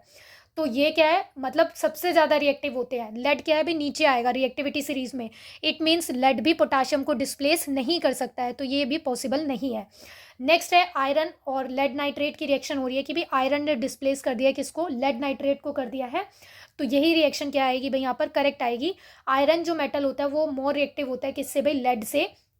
तो ये क्या है, यहाँ से आयरन जो है लेड को डिस्प्लेस कर सकता है और आयरन नाइट्रेट बना लेगा और लेड मेटल क्या है भी अलग हो जाएगी। फिर नेक्स्ट है सिल्वर प्लस कॉपर नाइट्रेट, कि भाई सिल्वर ने कॉपर को कर दिया, ये भी रॉन्ग है। क्या है भाई, यहाँ पर कॉपर ऊपर होता है, सिल्वर नीचे होता है। तो देखो रिएक्टिविटी सीरीज में जो ऊपर मेटल होती है ना, वो अपने से नीचे वाली रिएक्टिव मेटल को डिस्प्लेस कर सकता है, क्योंकि वो क्या होती है, लेस रिएक्टिव होती है, बट नीचे वाली मेटल ऊपर वाले को नहीं कर सकती। तो यहाँ पर रिएक्टिविटी सीरीज में कॉपर क्या होता है, ऊपर आता है, सिल्वर मेटल नीचे आती है। सिल्वर मेटल क्या बनेगी भाई, इनर्ट मेटल के उसमें हम लेके चलते हैं, नोबल मेटल होती है कि भाई रिएक्टिव इन नेचर नहीं होती, तो ये इसको क्या है भाई डिस्प्लेस नहीं कर सकता। एक बार इसकी रिएक्शन देख लेते हैं कि यहाँ पर ये रिएक्शन कैसे होगी। तो आयरन मेटल है, आयरन प्लस में लेड नाइट्रेट क्या बनेगा, PbNO3 का ट्वाइस, ये क्या होता है भाई, लेड नाइट्रेट होता है। तो ये आयरन मेटल क्या है भाई, यहाँ से लेड को डिस्प्लेस करेगा, तो ये क्या बनाएगा, आयरन नाइट्रेट बना लेगा, तो ये बन गया Fe3NO, क्या बनेगा भाई, इसका ट्वाइस बनेगा, प्लस में ये लेड मेटल क्या होगी, अलग हो गई। रिएक्शन को बैलेंस आप करके देख लेना कि रिएक्शन बैलेंस है या फिर नहीं है, अगर नहीं है तो चेक करके मतलब करके देख लेना बैलेंस की किस तरह से होगी। दोनों साइड आइटम्स काउंट करके देखना है आपको, रिएक्शन हो जाएगी बैलेंस। नेक्स्ट क्वेश्चन देखते हैं, question number 13, oxidation number of iodine in H4IO6 negative. यहाँ पर क्या है भी, आपको इस कंपाउंड में, इस स्पीशीज़ में आयोडीन का ऑक्सीडेशन नंबर कैलकुलेट करना है। तो करके देखते हैं कैसे कैलकुलेट करेंगे भाई। जिसके लिए भी कैलकुलेट करना होता है उसको क्या है भी एक्स पुट कर लेते हैं। तो यहाँ पर H4 है, मतलब +4 हो जाएगा, प्लस एक्स, एक ऑक्सीजन के लिए -2, तो 6 ऑक्सीजन है तो कितना है भी -12 इज इक्वल टू में -1। सॉल्व करके देखो कितना है भी, यहाँ पर माइनस का 12 है, प्लस का 4 है, मतलब -8 आएगा। तो ये इस साइड आके क्या हो जाएगा, प्लस का, तो -1 प्लस में 8 इज इक्वल टू में क्या है भी +7 आ जाएगा। तो आयोडीन की ऑक्सीडेशन स्टेट कितनी आ गई भी, +7। ऑप्शन नंबर 1 क्या है भी इसका करेक्ट आंसर बन जाएगा। नेक्स्ट क्वेश्चन देखते हैं, question number 14, which of the following reaction does not take place. यहाँ पर पूछा है कि कौन सी रिएक्शन भाई पॉसिबल नहीं होती है। फर्स्ट क्या है, देखो आयरन मेटल एसिड के साथ रिएक्शन कर रही है, तो ये पॉसिबल हो जाएगी भाई आयरन मेटल एसिड के साथ। जब भी कोई मेटल एसिड के साथ रिएक्शन करती है तो क्या होता है, सॉल्ट बनता है, प्लस में क्या होती है भाई, हाइड्रोजन गैस लिबरेट होती है। तो फर्स्ट रिएक्शन तो पॉसिबल है। नेक्स्ट क्या है भाई, कॉपर सिल्वर नाइट्रेट के साथ कर रहा है, तो ये रिएक्शन भी क्या है भाई यहाँ पर हो जाएगी। ठीक है, ये रिएक्शन भी यहाँ पर कॉपर नाइट्रेट बन जाएगा, सिल्वर मेटल क्या है भी यहाँ पर अलग हो जाएगी, तो ये रिएक्शन भी पॉसिबल है। नेक्स्ट क्या है, देखो KBr पोटाशियम ब्रोमाइड आयोडीन के साथ रिएक्शन कर रहा है। यहाँ पे क्या है, देखो नॉन मेटल डिस्प्लेसमेंट हो रहा है, क्या अभी नॉन मेटल वाली रिएक्शन हो रही है। तो रिएक्टिविटी की अगर हम बात करें नॉन मेटल्स की, तो कौन ज़्यादा रिएक्टिव होती है रिएक्टिविटी में? Fluorine, chlorine, bromine, iodine. तो ये क्या है अभी यहाँ पर इनकी रिएक्टिविटी का ऑर्डर बनता है। अब देखो यहाँ पे क्या है, आयोडीन ज़्यादा रिएक्टिव इन नेचर होना चाहिए ताकि वो ब्रोमीन को क्या है अभी उसके प्लेस से हटा सके। अब देखो इन दोनों में से कौन ज़्यादा रिएक्टिव है? ब्रोमीन ज़्यादा रिएक्टिव है ना, तो आयोडीन कैसे उसको उसके प्लेस से हटा सकता है? ठीक है, नहीं हटा सकता, ठीक है, नहीं रिमूव कर पाएगा, डिस्प्लेस नहीं कर सकता इसको। तो यही वाली रिएक्शन क्या भी पॉसिबल नहीं होगी। लेस रिएक्टिव थोड़ी ना मोर रिएक्टिव को डिस्प्लेस कर पाएगा, भाई मोर वाला लेस को कर पाएगा। रिएक्टिविटी सीरीज के अकॉर्डिंग देखो ब्रोमीन क्या होता है भाई, आयोडीन से ज़्यादा रिएक्टिव इन नेचर होता है। तो ये रिएक्शन क्या है भी पॉसिबल नहीं होगी। और ये नेक्स्ट वाली रिएक्शन भी पॉसिबल होती है, कॉपर ऑक्साइड हाइड्रोजन के साथ रिएक्शन करके कॉपर मेटल प्लस में वाटर बना लेता है, तो ये रिएक्शन भी पॉसिबल है। Next question, question number 15, which is not true for a standard hydrogen electrode. यहाँ पर आपको स्टैंडर्ड हाइड्रोजन इलेक्ट्रोड के रिगार्डिंग कुछ स्टेटमेंट्स गिवन है और इसमें से इनकरेक्ट स्टेटमेंट को आइडेंटिफाई करना है। देखो स्टैंडर्ड हाइड्रोजन इलेक्ट्रोड को आप शॉर्ट फॉर्म में SHE भी लिख सकते हो। और इसमें क्या होता है, इस तरह से सेटअप होता है। यहाँ पर प्लेटिनम वायर से हम क्या है भी प्लेटिनम क्या है भी यहाँ पर फॉइल लेते हैं और उसके ऊपर प्लेटिनम मेटल की क्या होती है भाई कोटिंग होती है फाइनली पाउडर की। और यहाँ पे क्या होता है, हाइड्रोजन गैस यहाँ से बबल आउट होती रहती है और 25 डिग्री सेल्सियस टेम्परेचर होता है, 1 ATM 1 बार प्रेशर। और साथ में ये क्या होता है भाई, ये क्या है, इसको आप रेफरेंस इलेक्ट्रोड की तरह कंसीडर करते हो। ठीक है, हाइड्रोजन स्टैंडर्ड हाइड्रोजन इलेक्ट्रोड को हम रेफरेंस इलेक्ट्रोड की तरह कंसीडर करते हैं। इसके लिए जो वैल्यू होती है E0 की वो कितनी होती है भाई, 0 होती है। तो किसी दूसरे इलेक्ट्रोड से कनेक्ट करके, यानी कि ये एक्ट कर सकता है कैथोड की तरह भी और एनोड की तरह भी। अगर ये एनोड की तरह एक्ट करेगा तो यहाँ पे क्या होगा, ऑक्सीडेशन होगा। और ऑक्सीडेशन होगा तो यहाँ पे ये कैसे रिएक्शन होगी, ये बनाएगा 2H पॉजिटिव प्लस में 2 इलेक्ट्रॉन लूज़ करेगा। और दूसरा जो भी मेटल जिससे भी ये इलेक्ट्रोड से कनेक्ट होगा वो क्या है भी यहाँ पर फिर कैथोड की तरह बिहेव करेगा। और हाइड्रोजन इलेक्ट्रोड जो है वो भाई कैथोड की तरह भी एक्ट कर सकता है, 2H पॉजिटिव प्लस में 2 इलेक्ट्रॉन। कैथोड पे क्या होता है भी रिडक्शन होता है, रेड कैट। देखो NOx, ये आपको याद रखना है। एनोड पे क्या होता है, ऑक्सीडेशन होता है, लूज करता है इलेक्ट्रॉन। और भाई ये खुद अगर ऑक्सीडेशन कर रहा है, एनोड की तरह बिहेव कर रहा है, तो दूसरा जो भी इलेक्ट्रोड रहेगा वो कैथोड बन जाएगा। और अगर ये खुद कैथोड बना हुआ है, यानी कि इलेक्ट्रॉन को गेन कर रहा है, तो दूसरा जो भी इलेक्ट्रोड होगा वो क्या है भी ऑक्सीडेशन कर रहा होगा, यानी कि एनोड बन जाएगा। तो यहाँ पे अगर ये कैथोड की तरह एक्ट करता है तो कैसे रिएक्शन होती है, ये इलेक्ट्रॉन को गेन करेगा और ये क्या है भी H2 पॉजिटिव बना लेगा। तो अब देखो यहाँ पर स्टेटमेंट्स क्या है, हाइड्रोजन आयन की जो कंसंट्रेशन होती है, जो भी हम यहाँ पर एसिड लेते हैं वो 1 मोलर ही होती है, ये करेक्ट है। नेक्स्ट है टेम्परेचर इज 25 डिग्री सेल्सियस, ये भी करेक्ट है। प्रेशर ऑफ हाइड्रोजन 1, तो ये भी करेक्ट आएगा। फोर्थ ऑप्शन है, it contains a metallic conductor which does not absorb hydrogen, यही वाला स्टेटमेंट क्या है भी यहाँ पर रॉन्ग गिवन है। इसमें क्या है, ये बोला गया है स्टेटमेंट में कि जो मेटालिक कंडक्टर होता है ना, डज नॉट एब्जॉर्ब हाइड्रोजन, की भी वो हाइड्रोजन को एब्जॉर्ब नहीं करता है। यहाँ पर क्या होती है भी प्लेटिनम मेटल होती है जो क्या करता है ओवर द सरफेस, जिसपे हाइड्रोजन मेटल क्या होती है भी एब्जॉर्ब होती है। ये देखो पूरा यहाँ पे सेटअप इस तरह से होता है। ये स्टैंडर्ड हाइड्रोजन इलेक्ट्रोड है, इसमें क्या है, ये प्लेटिनम वायर है। 1 मोलर आपने एसिड की कंसंट्रेशन ली है, ये प्लेटिनम ब्लैक है फॉइल, इसके ऊपर कोटिंग की हुई है हमने प्लेटिनम की। हाइड्रोजन गैस यहाँ से क्या है भी बबल आउट हो रही है, तो यहाँ पे ओवर द सरफेस क्या है भी हाइड्रोजन गैस क्या है भी एब्जॉर्ब होती है। नेक्स्ट अब हम यहाँ पर डिस्कस करेंगे इलेक्ट्रोकेमिस्ट्री टॉपिक के PYQ क्वेश्चंस को। इस टॉपिक के भी जो इंपॉर्टेंट टॉपिक्स बनते हैं ना on the basis of PYQ, जब आप PYQ क्वेश्चन का एनालिसिस करते हो और फिर इंपॉर्टेंट टॉपिक को देखते हो कि कौन से टॉपिक ऐसे हैं जिनसे बार बार क्वेश्चन पूछे गए हैं, वो देखो कुछ ही लिमिटेड टॉपिक्स हैं, 3-4 ही टॉपिक हैं जहाँ से बार बार क्वेश्चन पूछे जाते हैं एग्जाम में। कौन कौन से टॉपिक है देखो, सबसे पहला टॉपिक तो है EMF कैलकुलेट करना। ठीक है, EMF कैलकुलेट करना, नर्नेस्ट इक्वेशन से रिलेटेड क्वेश्चन आते हैं बार बार, और फेराडेज लॉ ऑफ इलेक्ट्रोलिसिस से रिलेटेड, दोनों लॉज से रिलेटेड ही क्वेश्चन पूछे गए हैं। और साथ में लिमिटिंग मोलर कंडक्टिविटी से रिलेटेड भी क्वेश्चन कई बार एग्जाम में पूछा गया है। तो सिर्फ यही 3-4 कॉन्सेप्ट है जिनसे बार बार क्वेश्चन पूछे गए हैं। अभी आप खुद भी देख लोगे जब हम यहाँ पर एनालिसिस करेंगे, PYQ क्वेश्चन के सॉल्यूशन को देखेंगे। तो चलिए स्टार्ट करते हैं डिस्कशन को। तो देखो फर्स्ट क्वेश्चन क्या है इस टॉपिक का, when the electrolysis of silver sulphate was carried out by platinum electrode 1.6 gram oxygen was liberated at the anode and the amount of silver deposit at cathode will be। यहाँ पर देखो क्या पूछा गया है क्वेश्चन में कि सिल्वर सल्फेट है आपके पास, उसका इलेक्ट्रोलिसिस कर रहे हो और प्लैटिनम इलेक्ट्रोड के साथ, तो यहाँ पे जो ऑक्सीजन है वो कितना लिबरेट हो रही है भाई, कितनी ऑक्सीजन बाहर निकल रही है, 1.6 ग्राम ऑक्सीजन। और कहाँ पे लिबरेट हो रही है, एनोड पे। ठीक है, कहाँ पे लिबरेट हो रही है अभी, एनोड पे हो रही है।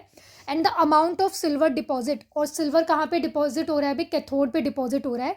तो जो डिपॉजिट हो रहा है ना सिल्वर, उसकी अमाउंट यहाँ पे आपको पता करनी है कि कितनी अमाउंट यहाँ पर डिपॉजिट हो रही है कैथोड पे।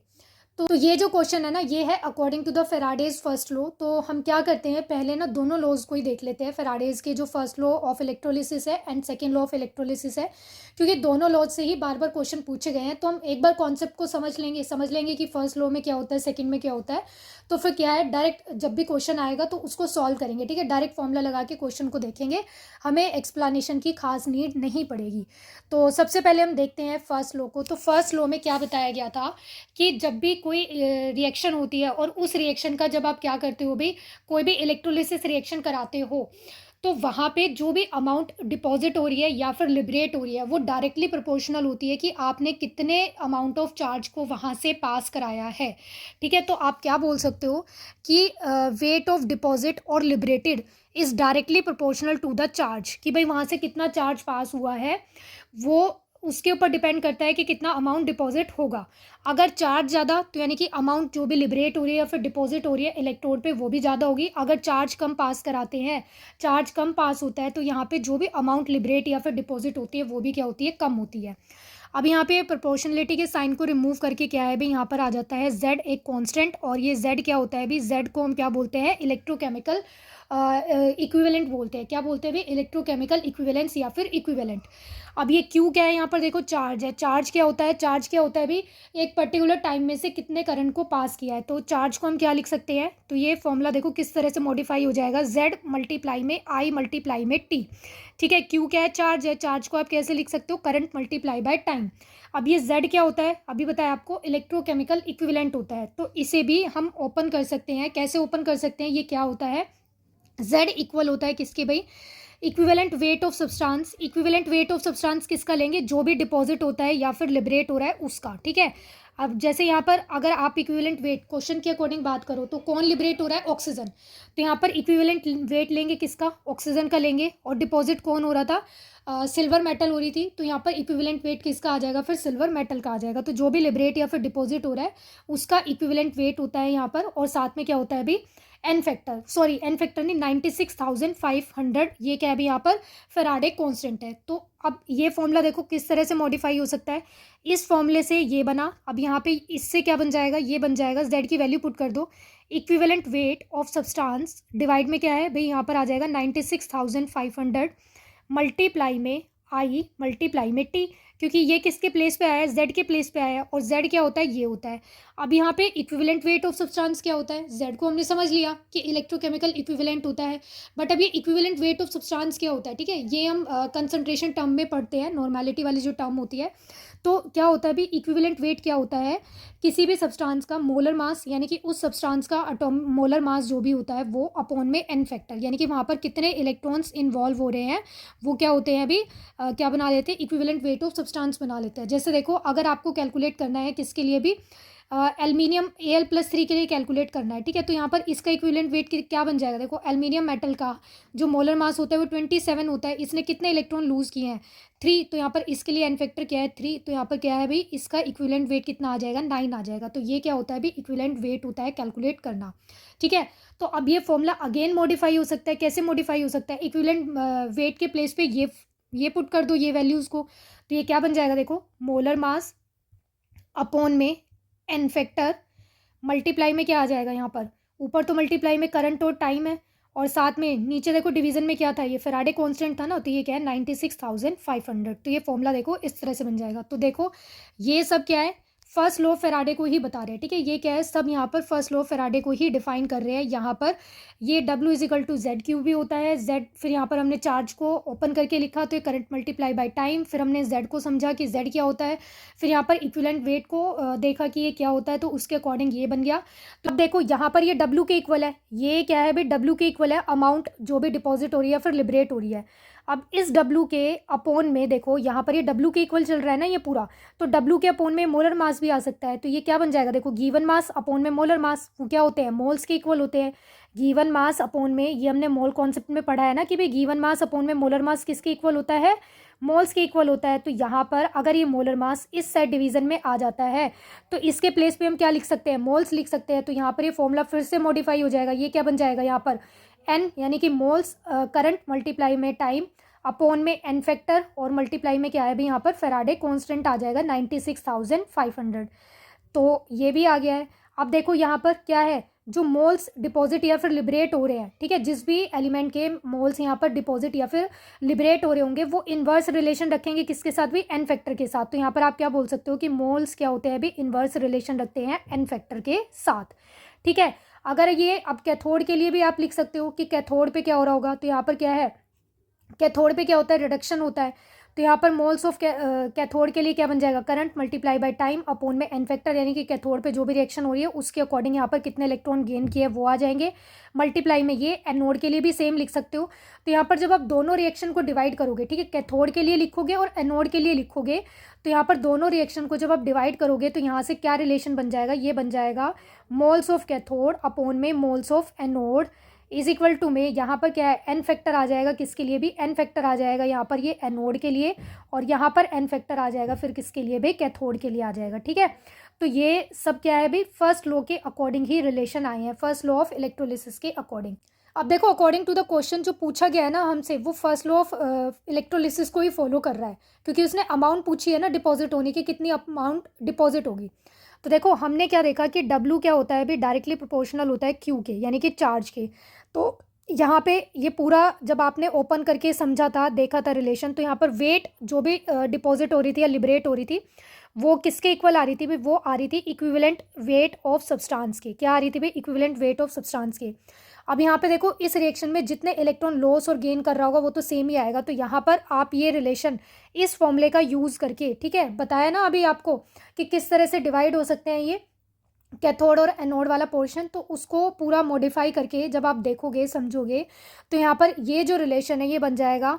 आप क्या लिख सकते हो, अगर डायरेक्ट आपको लिबरेशन या फिर डिपॉजिट होने के लिए अमाउंट पूछे तो आप डायरेक्ट भी इस रिलेशन का यूज़ कर सकते हो कि मास ऑफ ऑक्सीजन जो भी यहाँ पर डिपॉजिट हो रही है, ठीक है, एट एनोड, यानी कि एनोड पे जो भी अमाउंट बनेगी वो, और साथ में ही मास ऑफ सिल्वर यानी कि कैथोड पे जो भी अमाउंट बनेगी वो, इज इक्वल टू में क्या है, इक्विवेलेंट वेट आ जाएगा यहाँ पर किसका भी, इक्विवेलेंट वेट बन जाएगा किसका भी, ऑक्सीजन का, इक्विवेलेंट वेट ऑफ ऑक्सीजन, और साथ में यहाँ पर क्या आ जाएगा, equivalent weight of silver metal. अब देखो इक्विवेलेंट वेट हमने देखा था कि क्या होता है, मोलर मास अपॉन में एन फैक्टर। तो अब यहाँ पर मास ऑफ ऑक्सीजन देखो कितना गिवन है, कितना गिवन है भाई 1.6 अपॉन में मास ऑफ सिल्वर आपको कैलकुलेट करना है। तो इसके लिए तो मैं AG ही लिख देती हूँ, mass of silver W is equal to में equivalent weight of oxygen. Equivalent weight oxygen का कितना बन जाएगा भाई, देखो यहाँ पर ये आ जाएगा, कितना होता है, देखो ऑक्सीजन का मास कितना होता है, मोलर मास अपॉन में, तो ऑक्सीजन का मोलर मास कितना होता है भाई 16, और इसके लिए एन फैक्टर कितना बनेगा, यहाँ पर 2 आएगा, तो ये कितना आ गया यहाँ पर 8 आ जाएगा, अपॉन में इक्विवेलेंट वेट ऑफ सिल्वर। तो सिल्वर का जो वेट होता है वो कितना होता है अभी 108 होता है, और यहाँ पे ये एन, इसके लिए जो एन फैक्टर होता है वो कितना होता है अभी 1 होता है। ये AG पॉजिटिव बनाता है ना, एक इलेक्ट्रॉन लूज करता है, तो इसके लिए एन फैक्टर की वैल्यू कितनी होती है 1। तो 108 अपॉन में 1 करोगे तो कितना है अभी 108 ही आएगा, ठीक है। अब क्या है, ये कैलकुलेट करना है, तो इसको उधर ले जाओ, ये पूरा इधर आ जाएगा, तो क्या बन जाएगा 1.6 मल्टीप्लाई में 108 ऊपर चला जाएगा और ये 8 नीचे डिवीज़न में, इज इक्वल टू में वेट ऑफ यहाँ पर सिल्वर जो भी डिपॉजिट हो रहा है, तो ये कितना है भाई, यहाँ से ये आ जाएगा 0.2, और ये सॉल्व करेंगे तो कितना है भाई, ये 2/10 is equal to sorry multiply में 108, तो यहाँ पर कितना है 216/10 आएगा, मतलब कि 21.6 ग्राम। तो कितना कैथोड पे सिल्वर डिपॉजिट होगा भी 21.6 ग्राम। तो इस क्वेश्चन का करेक्ट आंसर क्या बन गया, ऑप्शन नंबर 1। नेक्स्ट क्वेश्चन देखते हैं, question number 2, the standard reduction potential 4। यहाँ पर देखो आपको रिडक्शन पोटेंशियल गिवन है आयरन मेटल के लिए और टिन मेटल के लिए, इलेक्ट्रोड R, यहाँ पर ये वैल्यूज़ गिवन है। किसी भी सेल रिएक्शन के लिए ये रिएक्शन हो रही है, यहाँ पर आपको इस रिएक्शन के लिए क्या करना है भी, EMF कैलकुलेट करना है। क्या करना है भी, EMF कैलकुलेट करना है। तो ई सेल EMF कैलकुलेट करने का जो फॉर्मूला होता है वो क्या होता है अभी देखो, रिडक्शन पोटेंशियल एट कैथोड, यानी कि कैथोड का reduction potential minus E0 of anode, ठीक है, एनोड का रिडक्शन पोटेंशियल। अब कैथोड पे क्या होता है, रिडक्शन, कैथोड पे क्या होता है भी रिडक्शन, और एनोड पे क्या होता है ऑक्सीडेशन। बट ये दोनों वैल्यूज़ ही क्या होनी चाहिए, रिडक्शन पोटेंशियल होनी चाहिए। दोनों वैल्यूज़ ही क्या होनी चाहिए भी, रिडक्शन पोटेंशियल होनी चाहिए। आप इसे लेफ्ट माइनस राइट करके भी समझ सकते हो, reduction potential minus reduction potential minus oxidation potential करके भी उस तरह से भी कर सकते हो। बट सबसे ईजी और जो सिंपल वे होता है ना समझने के लिए कि आप क्वेश्चन में भाई कंफ्यूज ना हो, तो वो यही वाला फॉर्मूला होता है कि ई नोट कैथोड माइनस क्या है भाई, ई नोट एनोड। कैथोड पे क्या होता है, रिडक्शन होता है, एनोड पे क्या होता है, ऑक्सीडेशन होता है। तो यहाँ पर आपको ये जो रिएक्शन गिवन है ना, इनमें से ये समझना है कि किसका ऑक्सीडेशन हो रहा है और किसका रिडक्शन हो रहा है।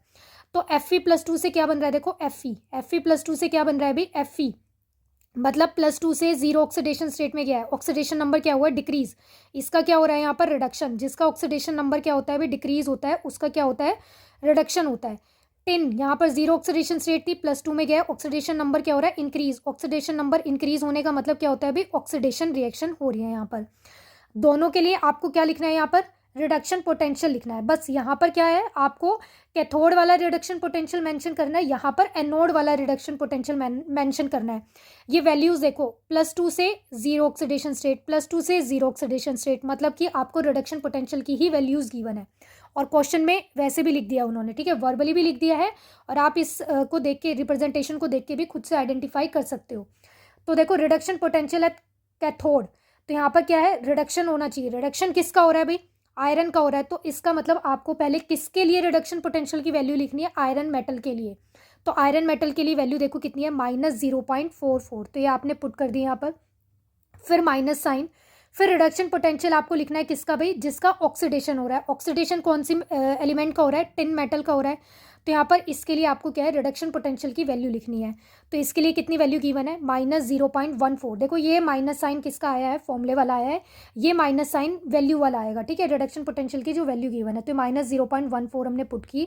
अब इसे क्या करना है, सिंप्लीफाई करना है। तो यहाँ पर -0.44, माइनस माइनस क्या है अभी, प्लस बन जाएंगे, तो 0.14, और ये पूरा ऐड करने मतलब सॉल्व करने के बाद प्लस माइनस क्या होता है, माइनस ही होता है, माइनस की वैल्यू ही बड़ी है।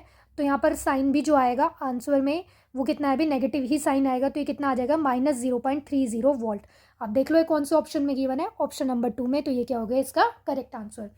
नेक्स्ट क्वेश्चन देखते हैं, क्वेश्चन नंबर 3 क्या है अभी देखो, the cell potential for the given cell. यहाँ पर आपको एक ये रिप्रेजेंटेशन गिवन है रिएक्शन के लिए, और इसके लिए सेल पोटेंशियल को आप कैसे रिप्रेजेंट कर सकते हो ये आइडेंटिफाई करना है। तो देखो ये किसके बेसिस पे कर सकते हैं, ये जो रिप्रेजेंटेशन है ना, ये किसके अकॉर्डिंग है भाई, नर्नेस्ट इक्वेशन है। क्या है भाई, ये नर्नेस्ट इक्वेशन है। तो नर्नेस्ट इक्वेशन को देखो कैसे लिखते हैं, कैसे लिख सकते हैं अभी, ये होती है E cell is equal to में ई नोट सेल। यहाँ पर क्या होता है, स्टैंडर्ड लिखते हैं, ठीक है, ये स्टैंडर्ड कंडीशन वाला ईएमएफ होता है, ये किसी भी कंडीशन वाला होता है, ठीक है, -RT लॉग नेचुरल, ठीक है, लॉग नेचुरल। यहाँ पे RT के अपोन में क्या आता है, NF लॉग नेचुरल। यहाँ पे क्या लिखते हैं फिर, प्रोडक्ट की कंसंट्रेशन, और यहाँ पर क्या होता है, रिएक्टेंट की कंसंट्रेशन होती है। ई सेल आपको पता ही है, ई नोट स्टैंडर्ड कंडीशन वाला होगा, R गैस कांस्टेंट होता है, T टेम्परेचर होता है, N फैक्टर होते हैं, जो भी यहाँ पर इलेक्ट्रॉन्स इन्वॉल्व हो रहे हैं, ठीक है, रिएक्शन में कितने इलेक्ट्रॉन भाई इन्वॉल्व हो रहे हैं, लूज कर रहे हैं, गेन कर रहे हैं, वो होता है। F क्या होता है, फैराडे कांस्टेंट होता है। लॉग नेचुरल आपको पता ही है, ठीक है। और यहाँ पे P क्या है भी, प्रोडक्ट साइड वाले कंसंट्रेशन होगी, और रिएक्टेंट साइड वाली कंसंट्रेशन क्या होती है भाई, डिवीजन में आती है। अब यहाँ पे रिएक्शन देखो आपको क्या गिवन है, Mg+2, ठीक है, रिएक्शन क्या गिवन है भाई, ये जो रिप्रेजेंटेशन है इस तरह से आपको गिवन है, Mg+2। ये सेल रिप्रेजेंटेशन होता है Ag+ और Ag। इस सेल रिप्रेजेंटेशन से आप क्या समझ सकते हो, इसको भी आपको समझना पड़ेगा कि जो भी लेफ्ट में लिखा होता है ना उसका क्या हो रहा होता है, ऑक्सीडेशन। जो भी लेफ्ट में होता है उसका क्या हो रहा होता है, ऑक्सीडेशन, और जो राइट में होता है उसका क्या हो रहा होता है, रिडक्शन। तो इसका मतलब यहाँ पर Mg यानी कि मैग्नीशियम का क्या हो रहा है अभी, ऑक्सीडेशन हो रहा है। तो ऑक्सीडेशन का मतलब क्या है कि इलेक्ट्रॉन को लॉस करेगा, तो वो Mg से क्या बन रहा है अभी, Mg+2 बन रहा है, ठीक है। रिडक्शन, रिडक्शन का मतलब क्या होता है, गेन ऑफ इलेक्ट्रॉन। तो इसका मतलब क्या है कि यहाँ पर Ag+ से क्या बन रहा है अभी, Ag बन रहा है। और आप इसे कैसे समझ सकते हो कि जो भी इस सेल रिप्रेजेंटेशन में लेफ्ट में होता है, जैसे देखो लेफ्ट वाला पोर्शन ये है, अब इस रिप्रेजेंटेशन में भी लेफ्ट में क्या लिखा है, मैग्नीशियम, तो मैग्नीशियम को आप लेफ्ट में लिखोगे। फिर यहाँ पे इसमें देखो सिल्वर वाले इसमें क्या है भाई, सिल्वर आयन ही क्या है भाई लेफ्ट साइड में है, तो इसको आप क्या है लेफ्ट में ही लिखोगे, ठीक है। लेफ्ट वाले लेफ्ट में, राइट वाले राइट में। तो यहाँ पे Mg प्लस है और ये Mg प्लस, ये Ag है, ये Ag है, ठीक है। आप किसी भी तरीके से ये समझ सकते हो। अब यहाँ पर क्या है, ये रिएक्शन बनेगी इस रिप्रेजेंटेशन के रिगार्डिंग। तो यहाँ पर रिएक्टेंट क्या हो गए हैं अभी, यहाँ पर रिएक्टेंट क्या बन गया है, मैग्नीशियम मेटल और सिल्वर आयन बन गया है। और प्रोडक्ट क्या बन गया है, यहाँ पर मैग्नीशियम मेटल बन गया है और सिल्वर मेटल बन गया है, सॉलिड स्टेट में बन गया है। तो देखो यहाँ पर ये क्या बनेगा, सॉलिड स्टेट में बनेगा। और ये भी सिल्वर मेटल क्या है भी यहाँ पर सॉलिड स्टेट में आएगा। ये जो है आयंस, ये अपने एक्वा स्टेट में रहेंगे। तो यहाँ पर जो आप कंसनट्रेशन लिखते हो ना, उसमें जो भी सॉलिड स्टेट वाली कंसंट्रेशन रहती है उसको क्या है 1 लेकर चलते हैं, ठीक है। सॉलिड स्टेट वाली कंसंट्रेशन को के प्लेस पे क्या है 1 लिखते हैं। तो देखो इस रिएक्शन के रिगार्डिंग अगर आपको ये वाली रिप्रेजेंटेशन लिखनी हो, नर्नेस्ट इक्वेशन लिखनी हो, तो क्या बनेगी देखो, ई नोट सेल, ठीक है, minus RT NF log natural, product क्या है अभी यहाँ पर Mg प्लस 2 है, प्रोडक्ट क्या है अभी यहाँ पर Mg प्लस 2 है, और साथ में क्या है Ag सॉलिड स्टेट में, ठीक है, सिल्वर मेटल। फिर रिएक्टेंट क्या है यहाँ पर, मैग्नीशियम मेटल है, ये सॉलिड स्टेट वाली, और ये क्या है यहाँ पर सिल्वर मेटल आ गया है। अब ये तो क्या है देखो यहाँ पर सॉलिड स्टेट में, अभी बताया सॉलिड स्टेट वाले को आप क्या है भाई यूनिट 1 यूनिट लेकर चलते हो, मतलब 1। तो ये तो यहाँ पर इस रिप्रेजेंटेशन में नहीं लिखेंगे हम, ठीक है, ये यहाँ पर नहीं लिखे जाएंगे। अब ध्यान से समझना है, देखो मैग्नीशियम तो है वो 2 इलेक्ट्रॉन लूज कर सकता है, बट सिल्वर मेटल क्या है भाई एक ही इलेक्ट्रॉन को गेन कर सकता है। तो इट मीन्स यहाँ पर इसने अगर 2 इलेक्ट्रॉन को लूज किया है तो सिल्वर मेटल भी क्या है भाई 2 ही होने चाहिए, तभी वो दोनों इलेक्ट्रॉन क्या है भाई इस रिएक्शन में इन्वॉल्व हो सकते हैं। भाई मेटल कितने इलेक्ट्रॉन लूज कर रहा है 2, अब इस रिएक्शन में 2 इलेक्ट्रॉन एक्स्ट्रा है, तो वो 2 इलेक्ट्रॉन एक्स्ट्रा करने के लिए क्या है 2 ही सिल्वर क्या है भी आयन होंगे जो इलेक्ट्रॉन को, क्योंकि एक सिल्वर Ag क्या होता है पॉजिटिव होता है, एक इलेक्ट्रॉन को गेन कर सकता है। तो इसे 2 करेंगे, 2 करेंगे तो यहाँ पर जो भी 2 इलेक्ट्रॉन मैग्नीशियम ने लूज किए हैं वो दोनों ये गेन कर लेगा, और ये क्या है भी यहाँ पर 2 सिल्वर मेटल बन जाएंगे। तो अब देखो यहाँ पर प्रोडक्ट में क्या है भाई, जो ये Ag प्लस आयन है, ठीक है, ये जो सिल्वर आयन है यहाँ पर ये कितने हैं 2 है। तो यहाँ पर जो भी कोफिशिएंट होता है ना वो क्या है भाई यहाँ पर पावर में चले जाते हैं। तो यहाँ पर क्या है भाई ई सेल की रिप्रेजेंटेशन जो होगी अकॉर्डिंग टू द नर्नेस्ट इक्वेशन वो ये बनेगी। अब ऑप्शन देखो, ऑप्शन में आपको क्या गिवन है, तो यहाँ पर देखो n की वैल्यू भी पुट की हुई है। n क्या थे यहाँ पर जो भी नंबर ऑफ इलेक्ट्रॉन्स इन्वॉल्व हो रहे थे रिएक्शन में, तो कितने इलेक्ट्रॉन्स इन्वॉल्व हो रहे हैं भाई 2 हो रहे हैं। तो यहाँ पर क्या है 2 फैराडे आ जाएगा, क्या है भाई 2 फैराडे आ जाएगा। तो इस इक्वेशन को देखो कैसे लिख सकते हैं, ये इक्वेशन और कैसे मॉडिफाई हो सकती है, E naught cell is equal to में क्या है भाई यहाँ पर E naught cell minus RT, यहाँ पर 2 इलेक्ट्रॉन है तो 2 फैराडे लॉग नेचुरल, ये यहाँ पर नहीं आएंगे, तो ये क्या बन जाएगा Mg प्लस 2, और साथ में क्या है ये प्लस 2 अलग है, ठीक है, ये पावर में नहीं है, ये कोफिशिएंट वाला पावर में जाता है, ये क्या है इसका चार्ज है, और यहाँ पर क्या है ये Ag प्लस, और इसका क्या बन जाएगा यहाँ पर स्क्वायर बन जाएगा, ठीक है। अब देखो ये कौन से ऑप्शन में गिवन है आपको, ये जो है ये कौन से ऑप्शन में गिवन है, ई नोट सेल ये तो सभी ऑप्शन में कॉमन ही है। फिर 2f यहाँ पर देखो सभी ऑप्शन में कॉमन है, बट साइन में डिफरेंस है, किसी में माइनस में किसी में प्लस में है। अब देखो यहाँ पर जो 4th ऑप्शन है ना, माइनस वाले देखो एक बार 3rd को कट कर दो, इन सब में माइनस साइन है, बट यहाँ पे क्या है Mg प्लस 2 Ag प्लस है, यानी कि यहाँ पर स्क्वायर नहीं किया, कोफिशिएंट नहीं यूज़ किया है, तो ये नहीं आएगा। यहाँ इस वाले ऑप्शन में क्या किया है देखो, यहाँ पर रिएक्टेंट की कंसंट्रेशन को ऊपर कर दिया, Ag प्लस 2 है ना, बट रिएक्टेंट कहाँ आना चाहिए था, नीचे होना चाहिए था, और ये तो वैसे ही प्लस का साइन है यहाँ पर, ये ऑप्शन वैसे ही एलिमिनेट हो गया था। तो इस क्वेश्चन का करेक्ट आंसर क्या बन जाएगा अभी, ऑप्शन नंबर 4th। देखो इसमें E cell is equal to में E naught cell minus RT upon में 2f log natural Mg plus 2, और अपॉन में क्या है भाई ये Ag मतलब कि सिल्वर आयन का क्या है भाई स्क्वायर आ गया है। तो इस क्वेश्चन का करेक्ट आंसर क्या बन गया, option number 4th। Next question देखते हैं अभी, question number 4th, number of coulombs charge required to oxidize. देखो कूलम किसकी यूनिट होती है भाई, चार्ज की यूनिट होती है। तो यहाँ पर बेसिकली उसने क्या पूछा है कि 1 मोल ऑफ वाटर अगर ऑक्सीडाइज होकर O2 बनाते हैं, ठीक है, 1 मोल ऑफ H2O 2 O2, यानी कि इतने में क्या हो गए भाई 1 मोल ऑफ H2O ने क्या किया है O2 बना लिया है, तो कितने चार्ज की यहाँ पर रिक्वायरमेंट होगी, उसे कितने चार्ज की नीड पड़ेगी H2O से O2 बनाने में, कितने मोल्स हैं वाटर के 1 मोल है। तो देखो कैसे करेंगे क्वेश्चन को, यहाँ पर वाटर जो होता है, वाटर से देखो ऑक्सीजन कैसे बनेगा, 1 मोल को समझने के लिए यहाँ पर जो गिवन है उसको समझने के लिए देखो वाटर से यहाँ पर ऑक्सीजन कैसे बनेगा, ये रिएक्शन बनेगी, ठीक है। अब यहाँ पर क्या है, ये रिएक्शन को बैलेंस करो, तो रिएक्शन को बैलेंस करने के लिए आपको क्या करना पड़ेगा भाई, यहाँ पर 2 से मल्टीप्लाई करना पड़ेगा। 2 से मल्टीप्लाई किया तो यहाँ पर हाइड्रोजन ज़्यादा हो गए, तो ये 2 से अगेन यहाँ पर मल्टीप्लाई करना पड़ेगा। तो अगर रिएक्शन देखें यहाँ पर, तो ये क्या है, इस तरह से हो रही होगी कि 4H पॉजिटिव है, O2 है, और साथ में क्या है भी यहाँ पर 4 इलेक्ट्रॉन इन्वॉल्व हो रहे हैं। कितने इलेक्ट्रॉन्स इन्वॉल्व हो रहे हैं भाई, यहाँ पर 4 इलेक्ट्रॉन्स इन्वॉल्व हो रहे हैं। 2 मोल्स ऑफ वाटर है, यहाँ पर क्या है भी 2 मोल्स ऑफ वाटर है। H पॉजिटिव बनेगा, यहाँ पर कितने आएंगे, 4 आएंगे ऑक्सीजन, और यहाँ पे ये जो इलेक्ट्रॉन लूज करेगा वो कितने अभी 4 इलेक्ट्रॉन्स है। तो 2 मोल्स ऑफ वाटर से कितने यहाँ पर ऑक्सीजन बन रहे हैं, देखो कितने ऑक्सीजन बन रहे हैं, 1 मोल बन रहा है। कितने बन रहे हैं, 1 मोल बन रहा है। और इसको ऑक्सीडाइज होने में कितने इलेक्ट्रॉन्स इन्वॉल्व हो रहे हैं अभी, 4 मोल ऑफ इलेक्ट्रॉन इन्वॉल्व हो रहे हैं। कितने इलेक्ट्रॉन्स इन्वॉल्व हो रहे हैं, 4 मोल। तो यानी कि 2 मोल ऑफ वाटर से क्या है भाई, यहाँ पर 4 मोल ऑफ इलेक्ट्रॉन यूज़ हो रहे हैं। क्या है भाई, यहाँ पर 4 मोल ऑफ इलेक्ट्रॉन की हम बात क्यों कर रहे हैं, क्योंकि 1 मोल ऑफ इलेक्ट्रॉन पे जो चार्ज होता है ना, 1 मोल ऑफ इलेक्ट्रॉन पे जो चार्ज होता है वो कितना होता है भाई, 96,500 कूलम होता है, यानी कि 1 फेराडे होता है। तो इसलिए यहाँ पर इस ऑक्सीजन से, ये जो ऑक्सीजन यहाँ पर बन रहे हैं, इसको बनने में कितने इलेक्ट्रॉन्स इन्वॉल्व हो रहे हैं, 4 मोल ऑफ इलेक्ट्रॉन इन्वॉल्व हो रहे हैं।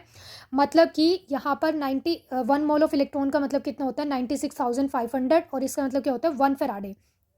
तो 2 मोल से क्या है भाई, 2 मोल ऑफ वाटर बनने में, देखो बार बार मैं इसलिए बोल रही हूँ ताकि कोई कन्फ्यूज़न ना हो, 2 मोल ऑफ वाटर से ये ऑक्सीजन बनने में कितने इलेक्ट्रॉन्स इन्वॉल्व हो रहे हैं, 4 मोल ऑफ इलेक्ट्रॉन यूज़ हो रहे हैं। 1 मोल ऑफ इलेक्ट्रॉन का मतलब ये होता है और इसका मतलब ये होता है, ठीक है। तो यहाँ पर 2 मोल्स ऑफ वाटर इनको यूज़ करके बने हैं। तो 1 मोल ऑफ वाटर किसको यूज़ करके बनेंगे भाई, 2 मोल ऑफ इलेक्ट्रॉन को। अभी मैंने बताया 1 मोल ऑफ इलेक्ट्रॉन का मतलब क्या होता है अभी, 1 फेराडे होता है। तो 2 मोल ऑफ इलेक्ट्रॉन का उसने यूज़ किया, तो इसका मतलब क्या है कि 2 फेराडे का यूज़ किया है। किसका यूज़ किया है भाई, 2 फेराडे का यूज़ किया है। तो यहाँ पर 2 फेराडे को आप क्या लिख सकते हो, 2 मल्टीप्लाई में 1 फेराडे की वैल्यू कितनी होती है, 96,500। तो ये मल्टीप्लाई करने के बाद कितना आ जाएगा, यहाँ पर 193, और यहाँ पर ये 30 आएगी, ठीक है। अब देखो यहाँ पर ये किस में आया है, कूलम में आया है। किस में आया है, कूलम में आ गया, ठीक है, क्योंकि ये किसके इक्वल होता है, 1 फराडे 96,500 कूलम के इक्वल होता है। तो अब इसको क्या है, थोड़ा सा भाई मॉडिफाई करके लिख लो, क्योंकि ऑप्शन में आपको जिसके अकॉर्डिंग गिवन है वही चेंज करना पड़ेगा, कन्वर्ट करना पड़ेगा। तो ये बन जाएगा 1.93 इंटू में 10⁵ लिख सकते हैं ना इसको ऐसे। तो ये क्या है, यहाँ पर कूलम आ गया है। तो अब देख लो ये कौन से ऑप्शन में गिवन है, ये आपको डायरेक्ट ऑप्शन में ही गिवन होगा। 1.93 इंटू में 10⁵ कूलम। तो इस क्वेश्चन का करेक्ट आंसर क्या है अभी, ऑप्शन नंबर 1 आ गया है, ठीक है। आ गया ना समझ में, क्या है देखो, 1 मोल ऑफ इलेक्ट्रॉन पे जो चार्ज होता है वो कितना होता है, 1 फेराडे होता है, 96,500 कूलम के इक्वल होता है ये। और ये जो ऑक्सीडाइज होने की रिएक्शन हो रही है वो ये हो रही है। और यहाँ पर ये 2 मोल्स ऑफ वाटर जो बन रहे हैं, मतलब 2 मोल्स ऑफ वाटर से जो ऑक्सीजन बन रहा है उसमें कितने इलेक्ट्रॉन्स यूज़ हो रहे हैं, कितना चार्ज यूज़ हो रहा है भाई, 4 फेराडे यूज़ हो रहा है, ठीक है। 4 मोल ऑफ इलेक्ट्रॉन का मतलब क्या है, 4 फेराडे यूज़ हो रहा है। आपको 1 मोल के लिए कैलकुलेट करना है तो वो कितना होगा, 2 फेराडे होगा। और यहाँ पे इसे इस तरह से भाई लिख सकते हैं, ठीक है। ये मल्टीप्लाई करने के बाद और 10⁵ बन जाएगा डेसिमल में, जब आप इसे कैलकुलेट करोगे, चेंज करोगे, तो क्या आ गया अभी इसका answer, option number 1। Next question देखते हैं, question number 5। For the strong electrolytes, यहाँ पर देखो आपको इलेक्ट्रोलाइट्स गिवन है, NaCl, HCl, सोडियम एसीटेट। इस AC का मतलब क्या है अभी, एसीटेट होता है। The molar conductivities in electrolyte के लिए आपको eight infinite dilution molar conductivities की वैल्यूज़ गिवन है, और किसके लिए कैलकुलेट करना है अभी आपको, सोडियम और सॉरी एसिटिक एसिड के लिए कैलकुलेट करना है। AC का मतलब क्या है कि एसीटेट आयन है, तो किसके लिए कैलकुलेट करना है अभी, एसिटिक एसिड के लिए कैलकुलेट करना है। और ये जो कॉन्सेप्ट है ये किसके अकॉर्डिंग है अभी, कोलराश लॉ के अकॉर्डिंग है, और इसे साथ में आप बोल सकते हो law of independent migration of ion भी, ठीक है। ये क्या होता है अभी, यहाँ पर सम होता है किसका, जो भी मोलर कंडक्टिविटीज़ होती है ना, जो भी यहाँ पर क्या इलेक्ट्रोलाइट्स हैं उनके आयंस का क्या होता है अभी, यहाँ पर ये सम होता है। तो आप देखो इसे ऐसे समझ सकते हो, जैसे अगर आपको मोलर कंडक्टिविटी फॉर NaCl लिखनी है तो इसे हम कैसे लिख सकते हैं, lambda naught Na positive plus में लैम्डा नॉट Cl नेगेटिव, ऐसे लिख सकते हैं, ठीक है। तो अब देखो यहाँ पे किसके लिए कैलकुलेट करनी है आपको, एसिटिक एसिड के लिए कैलकुलेट करनी है। तो एसिटिक एसिड क्या होता है, CH3COH, ये क्या होता है अभी, एसिटिक एसिड होता है। और सोडियम एसीटेट यहाँ पर ये गिवन है, तो इसका मतलब क्या है, CH3CONa, H के प्लेस पे क्या है यहाँ पर, सोडियम गिवन है, NaCl है और HCl है। तो अब आपको ये कैलकुलेट करना है, तो इसके लिए देखो इसको हम कैसे बना सकते हैं, इन तीनों का यूज़ करके। यहाँ से क्या है, इसके पास से एसीटेट आयन आएगा, HCl के पास से क्या है भी, यहाँ से H पॉजिटिव आयन आएगा। तो ये दोनों तो आपको क्या करने पड़ेंगे, ऐड करने पड़ेंगे, तभी तो यहाँ से एसीटेट और H क्या है भी ऐड होकर क्या बनेंगे, एसिटिक एसिड बनेंगे। और साथ में क्या है, NaCl को माइनस करना पड़ेगा, क्योंकि यहाँ पर देखो ये दोनों ऐड होंगे, तो अगर ये एसीटेट आयन और H ऐड होकर एसिटिक एसिड बना रहे हैं, तो Na और जो Na पॉजिटिव और जो Cl नेगेटिव है ये भी तो कंबाइन करके क्या करेंगे, NaCl बनाएंगे। तो यहाँ पर जो NaCl बनेगा उसको कौन कैंसिल कर देगा भाई, इस NaCl को हम यहाँ से माइनस कर देंगे। देखो कैसे बनेगा, CH3COH ये बनाना है आपको। तो क्या बताया मैंने आपको, यहाँ पर इन दोनों को ऐड करना है। तो इन दोनों को ऐड करने का मतलब क्या है कि यहाँ पर ये है CH3CO Na प्लस में HCl और माइनस करना है क्या अभी, NaCl। अब इसे माइनस क्यों करना है, देखो ये समझना है।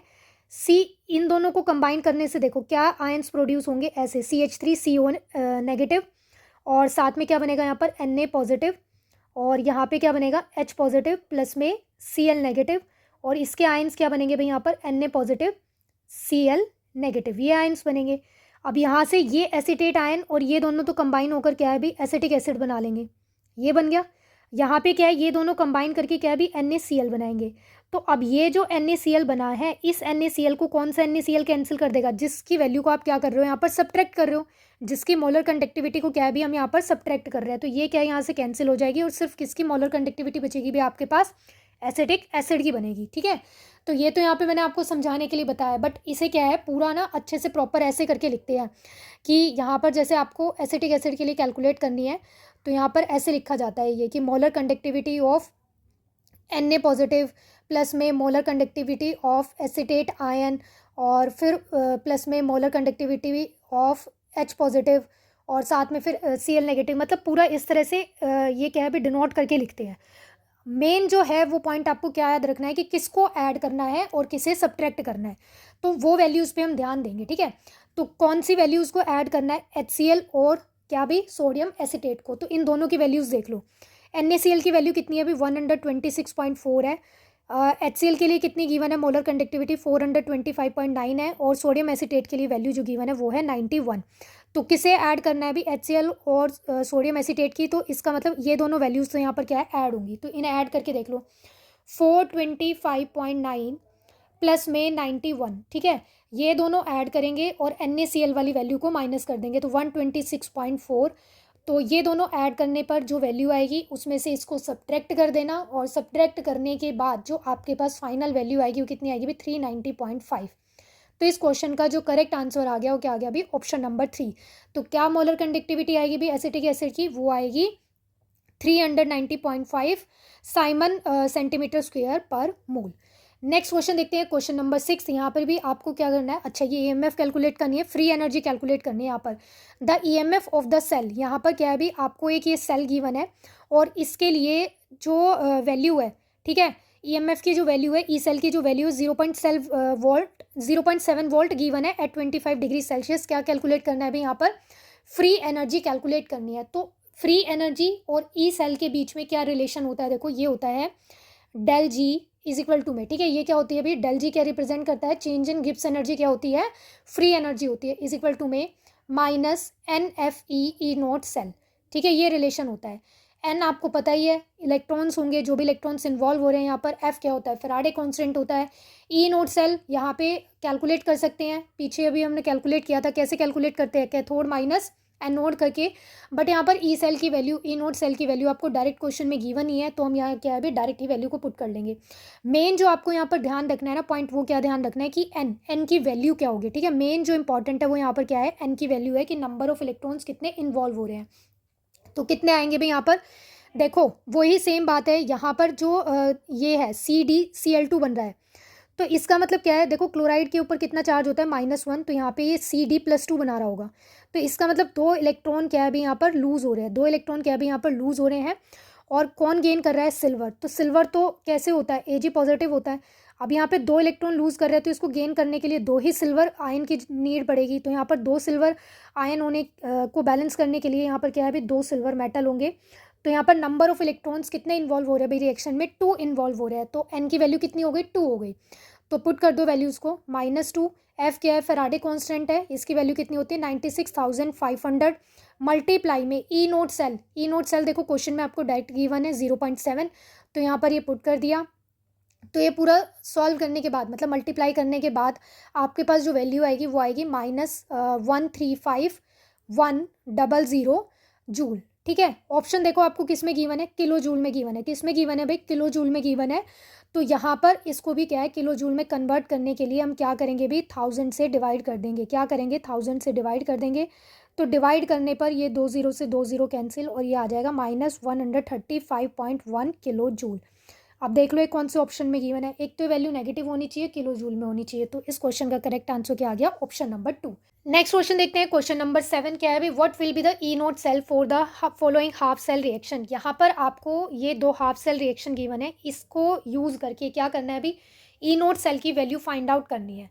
तो देखो ई नोट सेल का फॉर्मूला हमने देखा था, क्या होता है अभी, ई नोट सेल का फॉर्मूला होता है ई नोट कैथोड, ठीक है, माइनस ई नोट एनोड। ठीक है, यहाँ पर क्या है, हम दोनों के लिए ही रिडक्शन पोटेंशियल वैल्यूज़ लेते हैं, बट यहाँ पे कैथोड वाली रिडक्शन पोटेंशियल वैल्यू लेते हैं और यहाँ पे एनोड वाली रिडक्शन पोटेंशियल लेते हैं। मतलब कि जिसका रिडक्शन हो रहा है उसका रिडक्शन पोटेंशियल, यहाँ पर जिसका ऑक्सीडेशन हो रहा है उसका रिडक्शन पोटेंशियल। अब एक पॉइंट और आप याद रख सकते हो, जैसे अब यहाँ पर कंप्लीट रिएक्शन नहीं गिवन है तो आपको पहले क्या है, यहाँ पर दोनों रिएक्शन का यूज़ करके क्या बनाना पड़ेगा, यहाँ पर कंप्लीट रिएक्शन बनानी पड़ेगी और उसमें देखना पड़ेगा कि किसका ऑक्सीडेशन हो रहा है, किसका रिडक्शन हो रहा है। तो इन सब से बचने के लिए क्या कर सकते हो आप, कि जिसकी वैल्यू बड़ी होती है ना, जिसके लिए यहाँ पर इलेक्ट्रोड पोटेंशियल की वैल्यू बड़ी होती है, वो क्या बनता है अभी, कैथोड बनता है। क्या बनता है, कैथोड बनता है।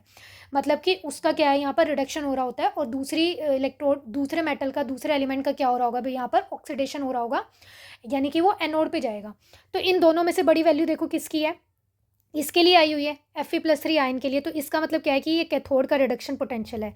इसका मतलब यहाँ पर Fe+3 का क्या हो रहा है भाई, रिडक्शन हो रहा है। ये क्या है, यहाँ पर इसकी वैल्यू छोटी है, दोनों में से इसकी वैल्यू क्या है भाई, छोटी है। तो इसका मतलब ये किसका रिडक्शन पोटेंशियल आपको गिवन है भाई, एनोड का रिडक्शन पोटेंशियल गिवन है, यानी कि जिस स्पीशीज़ का क्या हो रहा है भाई, ऑक्सीडेशन हो रहा है। आप चाहो तो अब देखो आपको पता चल गया, इसका मतलब एनोड है, ये कैथोड है। तो आप चाहो तो रिएक्शन को लिख भी सकते हो। ठीक है, एनोड पे ऑक्सीडेशन होता है, तो ऑक्सीडेशन तो किसका होगा, मेटल का होगा ना, यानी कि इलेक्ट्रॉन लूज करेगा। तो यानी कि जिंक से वो क्या बना रहा होगा, Zn+2 बना रहा होगा। और यहाँ पे रिडक्शन यानी कि इलेक्ट्रॉन को गेन कर रहा है, तो इलेक्ट्रॉन को गेन करना यानी कि Fe+3 इलेक्ट्रॉन गेन कर रहा होगा और यहाँ पे क्या है भी, Fe+2 बन रहा होगा। ठीक है, बाकी फिर ये इलेक्ट्रॉन के लिए आपको देखना पड़ेगा मल्टीप्लाई वगैरह करके कि भी बैलेंस, मतलब कितने इलेक्ट्रॉन्स यहाँ पर इन्वॉल्व हो रहे हैं। बट यहाँ पे क्या है, डायरेक्ट वैल्यू से ही काम चल रहा है, तो हम ऐसे देखेंगे ही नहीं। ठीक है, नीड ही नहीं पड़ेगी ऐसे देखने की कि इसको इस तरह से लिख के देखें और फिर चेक करें कि किसका ऑक्सीडेशन हो रहा है, किसका रिडक्शन हो रहा है। तो यहाँ पे इसका क्या है, रिडक्शन पोटेंशियल लेंगे कैथोड वाले का, ये कैथोड बनेगा, ये दूसरा क्या बनेगा, एनोड बनेगा, इसका रिडक्शन पोटेंशियल लेंगे। तो यहाँ पे पुट कर दो इस फॉर्मूले में। कैथोड वाले का रिडक्शन पोटेंशियल कितना है भाई, 0.77 माइनस ये फॉर्मूले वाला है। एनोड का रिडक्शन पोटेंशियल कितना है भाई, -0.76 है। तो यहाँ पर पुट कर दो -0.76। ठीक है, पता नहीं मैंने पॉइंट में कितनी वैल्यू बोल दी अभी, बट ये ध्यान रखना कितनी है अभी, -0.76 है।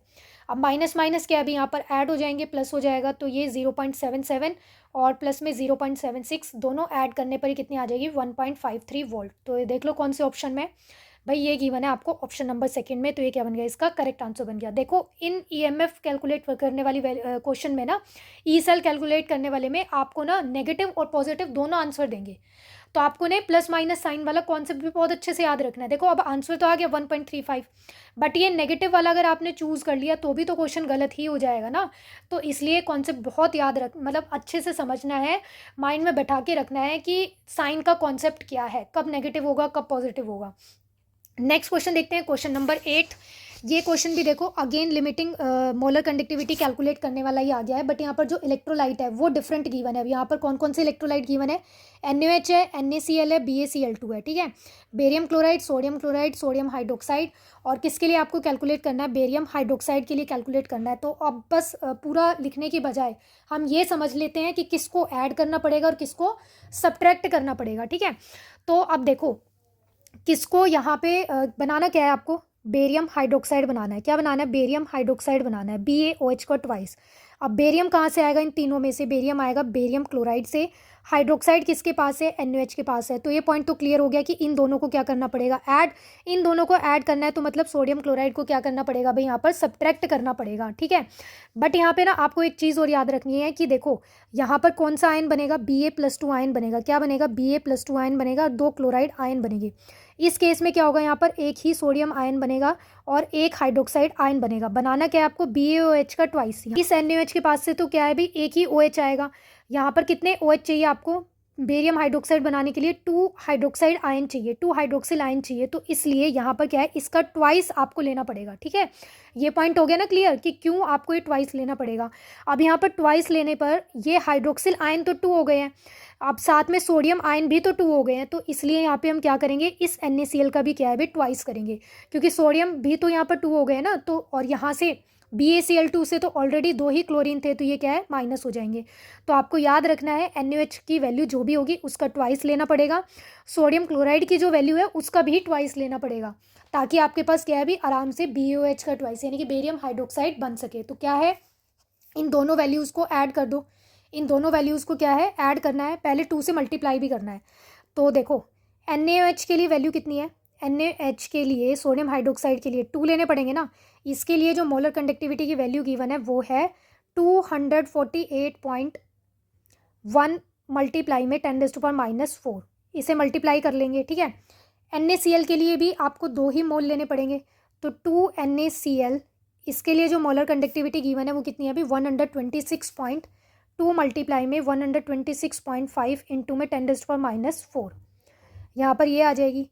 और फिर क्या करना है आपको, माइनस करनी है किसकी भाई, सॉरी क्या करना है, यहाँ पर BaCl2 लेना है। BaCl2 की आप डायरेक्ट वैल्यू रखोगे, BaCl2 की क्या है, डायरेक्ट वैल्यू रखोगे। ऐड क्या क्या करना था, BaCl2, क्योंकि यहाँ से बेरियम आएगा और ये आएगा, ठीक है। तो बेरियम Cl2 की वैल्यू कितनी है, बेरियम क्लोराइड के लिए जो वैल्यू है वो कितनी गिवन है भाई, यहाँ पर वो गिवन है 200। अच्छा भाई ये हाँ 280 है। तो ये कितनी हो जाएगी, देखो यहाँ पर ये बन जाएगा इस तरह से, क्या क्या आएगा, 248 पॉइंट मल्टीप्लाई में 10⁻⁻⁴ प्लस 280 मल्टीप्लाई में और साथ में 10⁻⁴। ये दोनों तो ऐड होगी और इसमें से माइनस करना पड़ेगा क्या भाई, 2 मल्टीप्लाई में 126.5 इंटू 10⁻⁴, ठीक है। ये माइनस करना है, ठीक है। ये डिवीज़न का साइन मत समझना, ये क्या है भाई, यहाँ पर माइनस का साइन है। ये बात तो आ गई ना समझ में। देखो BaOH का ट्वाइस बनाना है, बेरियम हाइड्रोक्साइड। तो अगर आप एक ही मोल लेते हो यहाँ पे NaOH का, तो आपके पास तो क्या है, यहाँ पे हाइड्रोक्साइड में देखो कितने आयन्स आ रहे हैं, इसके 2 आ रहे हैं। तो आपको 2 ही तो हाइड्रोक्सिल आयन चाहिए। अगर आपने यहाँ पर इसका ट्वाइस कर दिया तो यहाँ पर सोडियम आयन 2 हो गए। तो अगर सोडियम आयन 2 हो गए तो इसमें भी तो यहाँ पर देखो क्लोरीन भी 2 है, और तो इसको भी तो मल्टीप्लाई करना पड़ेगा ना 2 से, ताकि ये क्या है भी यहाँ पर कैंसिल हो सके। तो क्या है, इसकी वैल्यूज़ को जो भी रिस्पेक्ट में भाई ऐड करना है, ये वाले दोनों तो ऐड करने हैं। BaCl2 प्लस में 2 मल्टीप्लाई में NaOH की वैल्यू जो है वो, और माइनस करनी है आपको 2 मल्टीप्लाई में NaCl की मोलर कंडक्टिविटी, ठीक है। ये ध्यान में रखते हुए आपको क्या करना है, यहाँ पर वैल्यूज़ को पुट करना है। और फिर जो भी पूरा सॉल्व करने के बाद आएगा वो कितना आ जाएगा, 523.2 इंटू में 10⁻⁻⁴। तो इस क्वेश्चन का करेक्ट आंसर क्या आ जाएगा भी, ऑप्शन नंबर 2। आई होप आ गया होगा समझ में, इजी ही है, सिर्फ वैल्यूज़ को पुट ही करके क्या है आपको कैलकुलेट करना है, सॉल्व करना है। नेक्स्ट क्वेश्चन देखते हैं, question number 9। 2 electrolytic cells, one containing acidified ferrous chloride and another acidified ferric chloride, are connected in series. The ratio of iron deposit at cathode in the 2 cells will be. क्या बोला है देखो question में, पहले question समझो ध्यान से कि आपके पास 2 इलेक्ट्रोलिटिक सेल है। एक इलेक्ट्रोलिटिक सेल में तो क्या है आपके पास फेरस क्लोराइड का सॉल्यूशन है। फेरस क्लोराइड क्या होता है अभी, फेरस होता है Fe+2 आयन। तो इसका मतलब क्या है कि Fe+2 सॉल्यूशन है एक उसमें तो सेल में। दूसरे में क्या है अभी आपके पास फेरिक क्लोराइड है। तो फेरिक क्लोराइड क्या होता है, Fe+3 आयन होता है। तो इसका मतलब क्या है, यहाँ पर FeCl3 सॉल्यूशन है आपके पास, ठीक है। दोनों को हमने सीरीज में कनेक्ट कर दिया है। तो इसका मतलब क्या है कि सेम अमाउंट ऑफ इलेक्ट्रिसिटी, या फिर आप बोल सकते हो सेम अमाउंट ऑफ चार्ज क्या है यहाँ पर पास हो रहा है सेटअप में से। तो आपको क्या कैलकुलेट करना है, ratio of iron deposit at cathode in the 2 cells. तो दोनों इलेक्ट्रोड्स में यानी कि दोनों सेल्स के लिए कैथोड पे कितना आयरन डिपॉजिट होगा उसका रेशो हमें यहाँ पर कैलकुलेट करना है। According to the second law of electrolysis क्या होता है कि जब भी आप क्या करते हो, डिफरेंट इलेक्ट्रोलिटिक सॉल्यूशन में से, डिफरेंट इलेक्ट्रोलाइट में से सेम अमाउंट ऑफ इलेक्ट्रिसिटी को, चार्ज को, करंट को पास करते हो, तो जो भी अमाउंट वहाँ पर डिपॉजिट होती है ना, वो क्या होती है भाई, वो डायरेक्ट रिलेशन रखती है किससे भाई, इक्विवेलेंट अमाउंट से। किससे भाई, इक्विवेलेंट अमाउंट से। तो यानी कि यहाँ पे जो वेट डिपॉजिट होगा वो किसके डायरेक्टली प्रोपोर्शनल होगा, इक्विवेलेंट वेट के। किसके डायरेक्टली प्रोपोर्शनल होगा भाई, इक्विवेलेंट वेट के। लास्ट उसमें फर्स्ट लॉ में हमने क्या देखा था कि जो भी वेट डिपॉजिट या फिर लिबरेट हो रहा था वो किसके डायरेक्टली प्रोपोर्शनल था, कि आपने कितनी अमाउंट ऑफ चार्ज को पास किया है, ठीक है, कितना वहाँ से इलेक्ट्रिसिटी को पास किया है। यहाँ पे क्या बोला गया है कि अगर आप सेम अमाउंट ऑफ इलेक्ट्रिसिटी को पास करते हो, ठीक है, तो वहाँ पे जो भी वेट डिपॉजिट होगा या फिर लिबरेट होता है वो क्या होता है भाई, डायरेक्ट रिलेशन रखता है किससे भाई, इक्विवेलेंट वेट से। तो यहाँ पर क्या है, आपके पास दो डिफरेंट इलेक्ट्रोलिटिक सॉल्यूशन है, दो डिफरेंट इलेक्ट्रोलाइट है ना, तो उसके लिए रिलेशन कैसे बन जाएगा, आप लिख सकते हो ऐसे W1 अपॉन में W2, और यहाँ पे इक्विवेलेंट वेट आ जाएगा 1 का, और यहाँ पे जो भी सेकंड इलेक्ट्रोलाइट होगा उसका इक्विवेलेंट वेट आ जाएगा। तो यहाँ पे 1 मान लेते हैं हम FeCl2 को, और 2 ले लेते हैं किसको भी, FeCl3 को। तो यहाँ पे देखो क्या कैलकुलेट करना है, रेशियो बताना है आपको जो भी डिपॉजिट हो रहा है दोनों सेल के लिए उसका।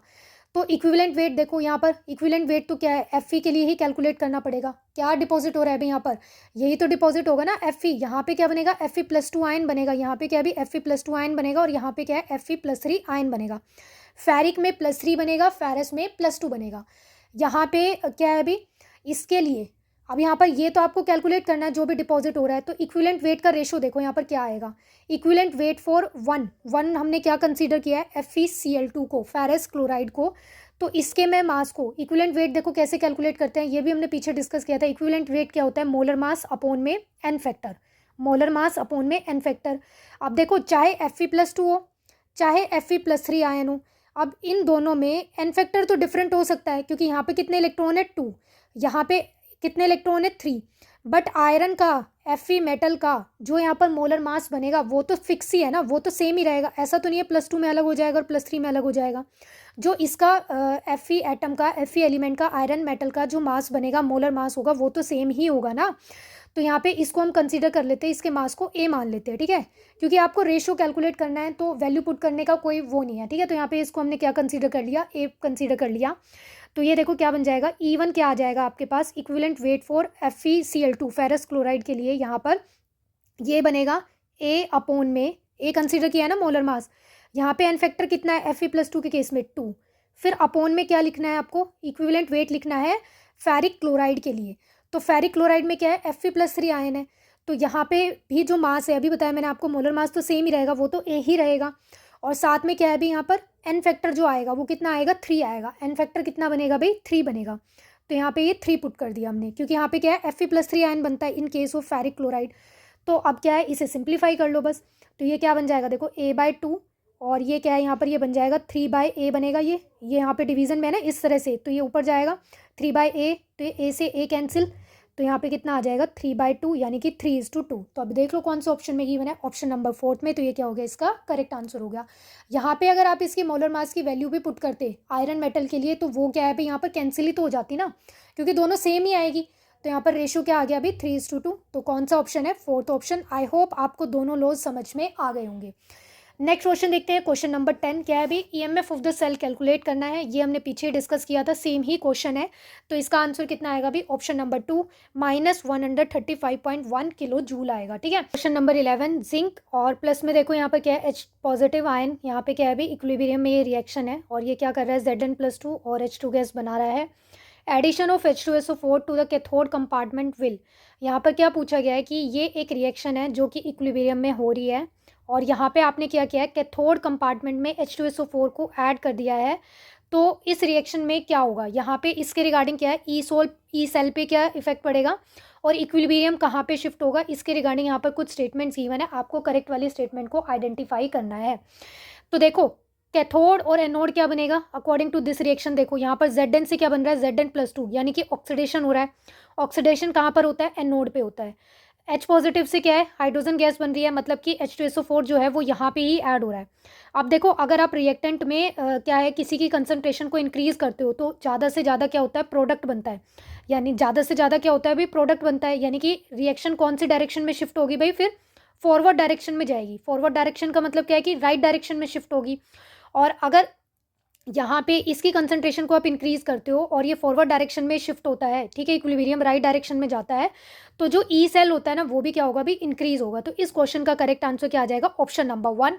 बाकी देखो आप इसे नर्नेस्ट इक्वेशन का यूज़ करके भी समझ सकते हो। कैसे, नर्नेस्ट इक्वेशन क्या होती है अभी, E cell is equal to में कैसे लिखते हैं अभी नर्नेस्ट इक्वेशन को, E cell is equal to में E naught cell minus R T upon में एन एफ लॉग नेचुरल, क्या होता है अभी यहाँ पर प्रोडक्ट की कंसंट्रेशन होती है और साथ में क्या होता है रिएक्टेंट की कंसंट्रेशन होती है।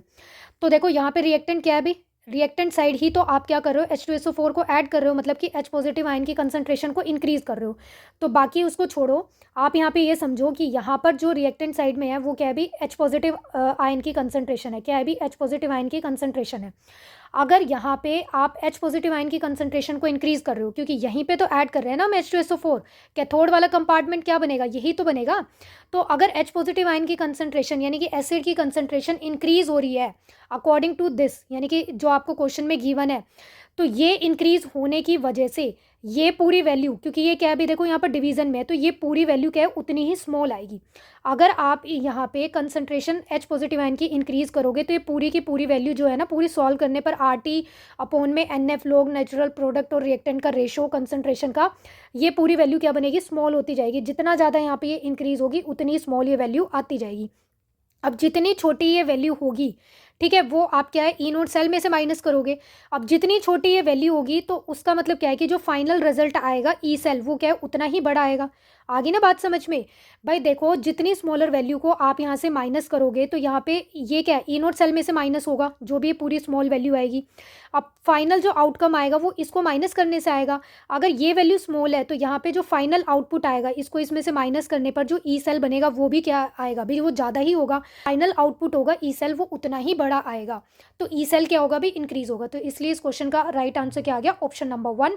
तो आप इसको नर्नेस्ट इक्वेशन का यूज़ करके और जो ली चैटलियर प्रिंसिपल होता है उसका यूज़ करके क्या है भी कॉन्सेप्ट को समझ सकते हो और अपने क्वेश्चन को देख सकते हो कि इसका आंसर कैसे 1 आएगा। नेक्स्ट क्वेश्चन देखते हैं, question number 12। A factory produces 40 kg of calcium in 2 hours bye electrolysis. एक फैक्ट्री है वो क्या कर रही है अभी, 40 किलोग्राम कैल्शियम प्रोड्यूस कर रही है, कितनी देर में, 2 आवर्स में, by electrolysis process. How much aluminium can be produce by the same current in 2 hours. अब यहाँ पर क्या बोला है उसने कि 2 ही घंटे में सेम करंट को पास करने पर कितना एल्यूमिनियम प्रोड्यूस होगा। तो देखो ये तो अभी हमने पढ़ा था, ऐसा ही कुछ अभी थोड़ी देर पहले पढ़ा था ना। ये कौन से लॉ के अकॉर्डिंग है भाई, ये है according to the Faraday's second law of electrolysis, जिसमें क्या होता है अगर same amount of electricity same amount of charge produce होता है तो वहाँ पे जो भी वेट डिपॉजिट होता है, जो भी वेट प्रोड्यूस होता है वो क्या होता है भाई, वहाँ पर उसी के डायरेक्ट रिलेशन रखता है। किसके डायरेक्ट रिलेशन रखता है भाई, इक्विवेलेंट मास के। तो यहाँ पे आपको क्या लिखना है भाई, देखो क्या फॉर्मूला यूज़ करना है, वेट ऑफ कैल्शियम अपॉन में, क्योंकि कैल्शियम डिपॉजिट हो रहा है ना, और साथ में किसके लिए कैलकुलेट करना है आपको, एल्यूमिनियम के लिए। तो वेट ऑफ एल्यूमिनियम, तो यहाँ पर वेट ऑफ कैल्शियम जो है और रेशो जो इसका लेंगे वेट ऑफ कैल्शियम और वेट ऑफ एल्यूमिनियम का, ये क्या बनेगा भाई, इक्विवेलेंट मास ऑफ, किसके इक्वल बनेगा, इक्विवेलेंट मास ऑफ कैल्शियम। यहाँ पे इक्विवेलेंट मास लेंगे कैल्शियम का और यहाँ पे क्या है भी, इक्विवेलेंट मास लेंगे किसके लिए, एल्यूमिनियम मेटल के लिए। तो बस ये सारे डाटा को पुट कर दो और सॉल्व कर लो, आ जाएगा। क्या कैलकुलेट करना है आपको, एल्यूमिनियम कितना प्रोड्यूस हुआ है, तो यानी कि बेसिकली आपको ये कैलकुलेट करना है, बाकियों को पुट कर लो। तो वेट ऑफ कैल्शियम देखो डिपॉजिट होने का कितना गिवन है आपको क्वेश्चन में, 40 kg, तो ये हमने यहाँ पर पुट कर दिया 40 kg। वेट ऑफ एल्यूमिनियम हमें यहाँ पर कैलकुलेट करना है। इक्विवेलेंट मास ऑफ कैल्शियम हम कैलकुलेट कर सकते हैं कैसे, इक्विवेलेंट मास का फॉर्मूला क्या होता है, देखो इक्विवेलेंट वेट का फॉर्मूला क्या होता है अभी, मोलर मास अपॉन में एन फैक्टर। तो यहाँ पे मोलर मास लेंगे कैल्शियम का, कितना होता है 40। अब ये क्या करता है, डाइवेलेंट आयन बनाता है, यानी कि कैल्शियम +2 की तरह एग्जिस्ट करता है। तो यहाँ पे इसके लिए एन फैक्टर की वैल्यू कितनी है, 2।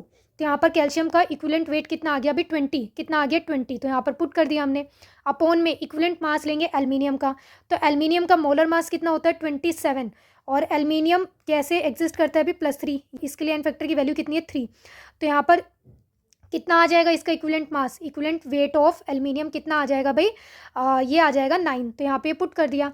तो अब इसको इधर ले जाते हैं और ये इधर आ जाएगा। तो देखो ये क्या बन जाएगा, 40 मल्टीप्लाई में ये 9 ऊपर जाएगा, 20 अपॉन में डिवीज़न में आएगा इज इक्वल टू में वेट ऑफ एल्युमिनियम, ये आ गया। तो यहाँ पर 20 वन ज़ा और ये 2 ज़ा 9 2 ज़ा कितना हो गया अभी 18। तो यहाँ पर कितना एल्युमिनियम डिपॉजिट होगा अभी 18 किलोग्राम होगा। तो इस क्वेश्चन का करेक्ट आंसर क्या बन गया अभी option number 2। Question number 13, A current of 9.6 ampere is pass through an aqueous solution of sodium chloride using suitable electrodes for 1000 second given that 1 Faraday equals to 96,500 coulombs, the amount of NaOH के लिए molecular weight given है और ये पूछा है कि कितना NaOH यहाँ पर बनेगा जब आप उसका इलेक्ट्रोलिसिस करते हो। क्वेश्चन को समझो ध्यान से। क्या बताया गया है कि आपके पास NaCl का क्या है अभी एक्वा सॉल्यूशन है, उसमें से आप 1000 सेकेंड के लिए 9.65 एम्पियर करंट को पास करते हो। तो यहाँ पे क्या है भाई, जो NaOH की अमाउंट फॉर्म होगी ना वो कितनी फॉर्म होगी ये हमें यहाँ पर फाइंड आउट करना है। यानी कि बेसिकली आपको वेट डिपॉजिट बताना है, किसके लिए भी NaOH के लिए बताना है। और NaOH के लिए यहाँ पर मॉलिक्यूलर वेट भी गिवन है। तो देखो कैसे कैलकुलेट करेंगे। ये क्वेश्चन किसके अकॉर्डिंग बनेगा भी, फर्स्ट लॉ ऑफ इलेक्ट्रोलिसिस के अकॉर्डिंग बनेगा। उसमें हमने क्या पढ़ा था कि जो भी मास होता है वो डायरेक्टली प्रोपोर्शनल होता है चार्ज के, ठीक है। अब यहाँ पर चार्ज का क्या मतलब था, करंट से था। तो यानी कि यहाँ पे देखो करंट और टाइम गिवन है, तो इसका मतलब ये है वेट इज इक्वल टू में जो भी डिपॉजिट होगा वो बन जाएगा Z मल्टीप्लाई में I इंटू टी, ठीक है। यहाँ पर प्रोपोर्शन के साइन को रिमूव करके हमने Z लिखा है कांस्टेंट, Q का मतलब चार्ज का मतलब क्या होता है I इंटू करंट। तो ये आ गया यहाँ पर। Z क्या है अभी यहाँ पर हमें पता ही है, इलेक्ट्रोकेमिकल इक्विवेलेंस होता है which is equal to equivalent weight upon में फैराडे, ठीक है। 1 फैराडे के इक्वल होता है। तो अब देखो यहाँ पे इक्विवेलेंट मास कैलकुलेट कर लेते हैं, क्योंकि इसी में तो आपको सारी वैल्यूज़ को पुट करना है। यहीं पे तो पुट करना है कि कितना वेट डिपॉजिट हुआ है। तो 1 बाय 1 देख लेते हैं। करंट आपको गिवन है, टाइम भी गिवन है, ये कैलकुलेट कर लेते हैं। तो Z क्या होता है, इक्विवेलेंट वेट अपॉन में 1 फैराडे। 1 फैराडे कितना होता है 96,500। इक्विवेलेंट वेट क्या होता है, मोलर मास अपॉन में एन फैक्टर। एन फैक्टर क्या है भाई यहाँ पर वो भी हम देखेंगे। तो एन फैक्टर देखो, इक्विवेलेंट मास यहाँ पे किसके लिए कैलकुलेट करेंगे भाई, जो डिपॉजिट हुआ है। तो यहाँ पर क्या है अभी NaOH ही डिपॉजिट हुआ है, तो इसका मोलर मास कितना आ गया 40। एन फैक्टर कितना बनेगा, देखो Na पॉजिटिव OH नेगेटिव होता है, तो यहाँ पर एन फैक्टर क्या बनेगा +1 -1, मतलब कि 1 ही चार्ज है, 1 इलेक्ट्रॉन की इन्वॉल्वमेंट है। तो यहाँ पे क्या आ गया 1 आ गया। तो ये कितना आ गया भाई, इक्विवेलेंट वेट आ गया यहाँ पर 40। इक्विवेलेंट वेट कितना आ गया भाई 40 आ गया NaOH के लिए। अब यहाँ पे पुट कर दो, इस रिलेशन में यहाँ पे पुट कर दो, तो क्या बन जाएगा, देखो W अपॉन में इक्विवेलेंट वेट कितना आया अभी आपके पास 40 आया है, अपॉन में क्या करना है यहाँ पर 96,500, ये क्या बन गई Z की वैल्यू बन गई, ये पूरी क्या है यहाँ पर Z की वैल्यू है, मल्टीप्लाई में करंट कितना है अभी 9.65 एम्पियर है। करंट तो सॉरी कितने टाइम के लिए पास किया है अभी 1000 सेकेंड के लिए। पूरे को सॉल्व करो, मल्टीप्लाई करो, डिवाइड करो, ये कितना आ जाएगा यहाँ पर आपके पास 4 ग्राम आ जाएगा। कितना आ जाएगा आफ्टर कैलकुलेटिंग, मतलब कैंसिल वैंसिल करके देख लेना कितना आएगा आपके पास 4 ग्राम बचेगा। तो इस क्वेश्चन का करेक्ट आंसर क्या आ गया option number 3। Next question, question number 14, the electrode potential for the half cell reaction. यहाँ पर आपको एक हाफ सेल रिएक्शन गिवन है और इसके लिए क्या है इलेक्ट्रोड पोटेंशियल बताना है कि क्या बनेगा। तो देखो क्या बनेगा, ऐसे क्वेश्चन तो हम कर ही चुके हैं। क्या आ जाएगा यहाँ पर क्या है अभी E0 सेल लिखते हैं यहाँ पे क्या लिखते हैं अभी, पहले E0 सेल लिखते हैं, फिर -RT अपॉन में NF लॉग नेचुरल, और फिर क्या है अभी प्रोडक्ट की कंसंट्रेशन अपॉन में रिएक्टेंट की कंसंट्रेशन। तो ये आ जाएगा E0 सेल -RT। अब यहाँ पे कितने इलेक्ट्रॉन की इन्वॉल्वमेंट है 1, अपॉन में NF लिखते हैं ना, तो यहाँ पे NF यानी कि 1 ही है, तो 1 पुट करेंगे तो 1F आएगा। और फिर क्या लिखते हैं लॉग नेचुरल, और साथ में क्या लिखता है फिर प्रोडक्ट की कंसंट्रेशन अपॉन में रिएक्टेंट की कंसंट्रेशन। प्रोडक्ट क्या है यहाँ पर देखो सॉलिड स्टेट में बताया था आपको, सॉलिड स्टेट वाले के लिए आप 1 लिख सकते हो। रिएक्टेंट क्या है यहाँ पर Ag प्लस आयन है। तो अब ये देख लो कौन से ऑप्शन में गिवन है, इससे ऑप्शन मैच करो। E0 सेल यहाँ पे तो देखो ये रिडक्शन के लिए सबकी गिवन है, यही बनेगी। फिर -RT अपॉन में F, सब में ही -RT अपॉन में NF गिवन है, क्या ये प्लस वाले भी गिवन है, तो एक बार रखते हैं। फिर आगे क्या है 1 अपॉन में Ag जो है पॉजिटिव वो नीचे आना चाहिए, ठीक है। देखो स्क्वायर नहीं आएगा, ये ऑप्शन एलिमिनेट हो गया। फिर साथ में देखो यहाँ पे इसमें क्या है, यहाँ पे प्लस का साइन दे दिया, इसमें नीचे तो गिवन है ये, बट यहाँ पे प्लस का साइन दे दिया, तो ये भी कैंसिल हो गया। इसमें क्या है इन्होंने नेगेटिव साइन रखा है और इसको ऊपर ले गए, ये क्या है भाई नीचे होना चाहिए, इसकी कंसंट्रेशन नीचे आनी चाहिए तभी नेगेटिव साइन आएगा, और तो ये ऑप्शन भी रॉन्ग हो गया।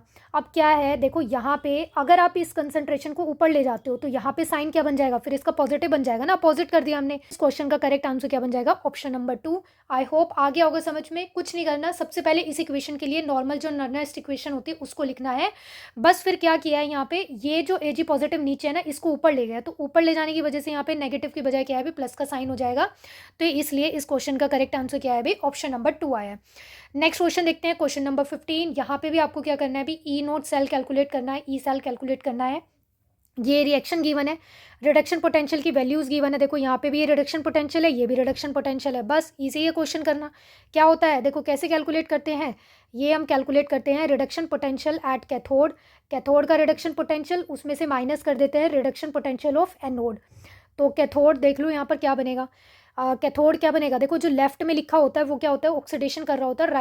राइट में जो लिखा होता है ना यहाँ पे सेल रिप्रेजेंटेशन में, उसका रिडक्शन हो रहा होता है। तो ये तो हमें क्लियर हो गया कि जिंक का क्या हो रहा है, ऑक्सीडेशन, कॉपर का क्या हो रहा है, रिडक्शन। ठीक है, सेल रिप्रेजेंटेशन में जो लेफ्ट में लिखा होता है वो क्या होता है भाई, उसका ऑक्सीडेशन हो रहा होता है, और जो राइट में मेंशन होता है उसका क्या होता है भाई, रिडक्शन होता है।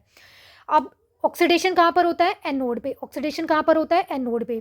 रिडक्शन कहाँ पे होता है, कैथोड पे। रिडक्शन कहाँ पे होता है, कैथोड पे। तो अब आपको कैथोड का रिडक्शन पोटेंशियल लिखना है, इसका मतलब जिसका रिडक्शन हो रहा है उसका रिडक्शन पोटेंशियल लिखना है। कॉपर का लिखना है, तो कॉपर के लिए रिडक्शन पोटेंशियल की वैल्यू कितनी है, देखो -0.17 लिख दिया हमने। फिर माइनस, ये फॉर्मूले वाला माइनस लिखा है। क्या करना है, रिडक्शन पोटेंशियल लिखना है एनोड का। एनोड क्या कर रहा है अभी, ऑक्सीडेशन कर रहा है। ऑक्सीडेशन किसका हो रहा है, जिंक का। तो जिंक का रिडक्शन पोटेंशियल लिख दो, क्योंकि जिंक क्या कर रहा है अभी, ऑक्सीडेशन कर रहा है ना, तो ये क्या बनाएगा यहाँ पर, एनोड बनाएगा। तो इसके लिए रिडक्शन पोटेंशियल की वैल्यू कितनी गिवन है, -0.76। ठीक है, ये माइनस साइन फॉर्मूले का है, ये मैं हर फॉर्मूले में आपको क्वेश्चन में बता रही हूँ। ये माइनस साइन फॉर्मूले का है, और ये वैल्यू वाला है, जो रिडक्शन पोटेंशियल की वैल्यू है उसका साइन है। -0.17, माइनस माइनस क्या हो जाएगा, प्लस, ये प्लस का 0.76 बन गया।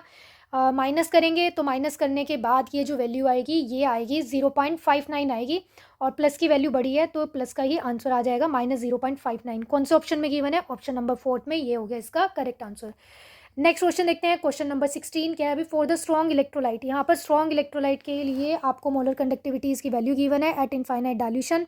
लिमिटिंग मोलर कंडक्टिविटी आपको कैलकुलेट करनी है, किसके लिए भी, बेरियम हाइड्रोक्साइड के लिए। पीछे ही हमने क्वेश्चन किया था, सेम ही क्वेश्चन है।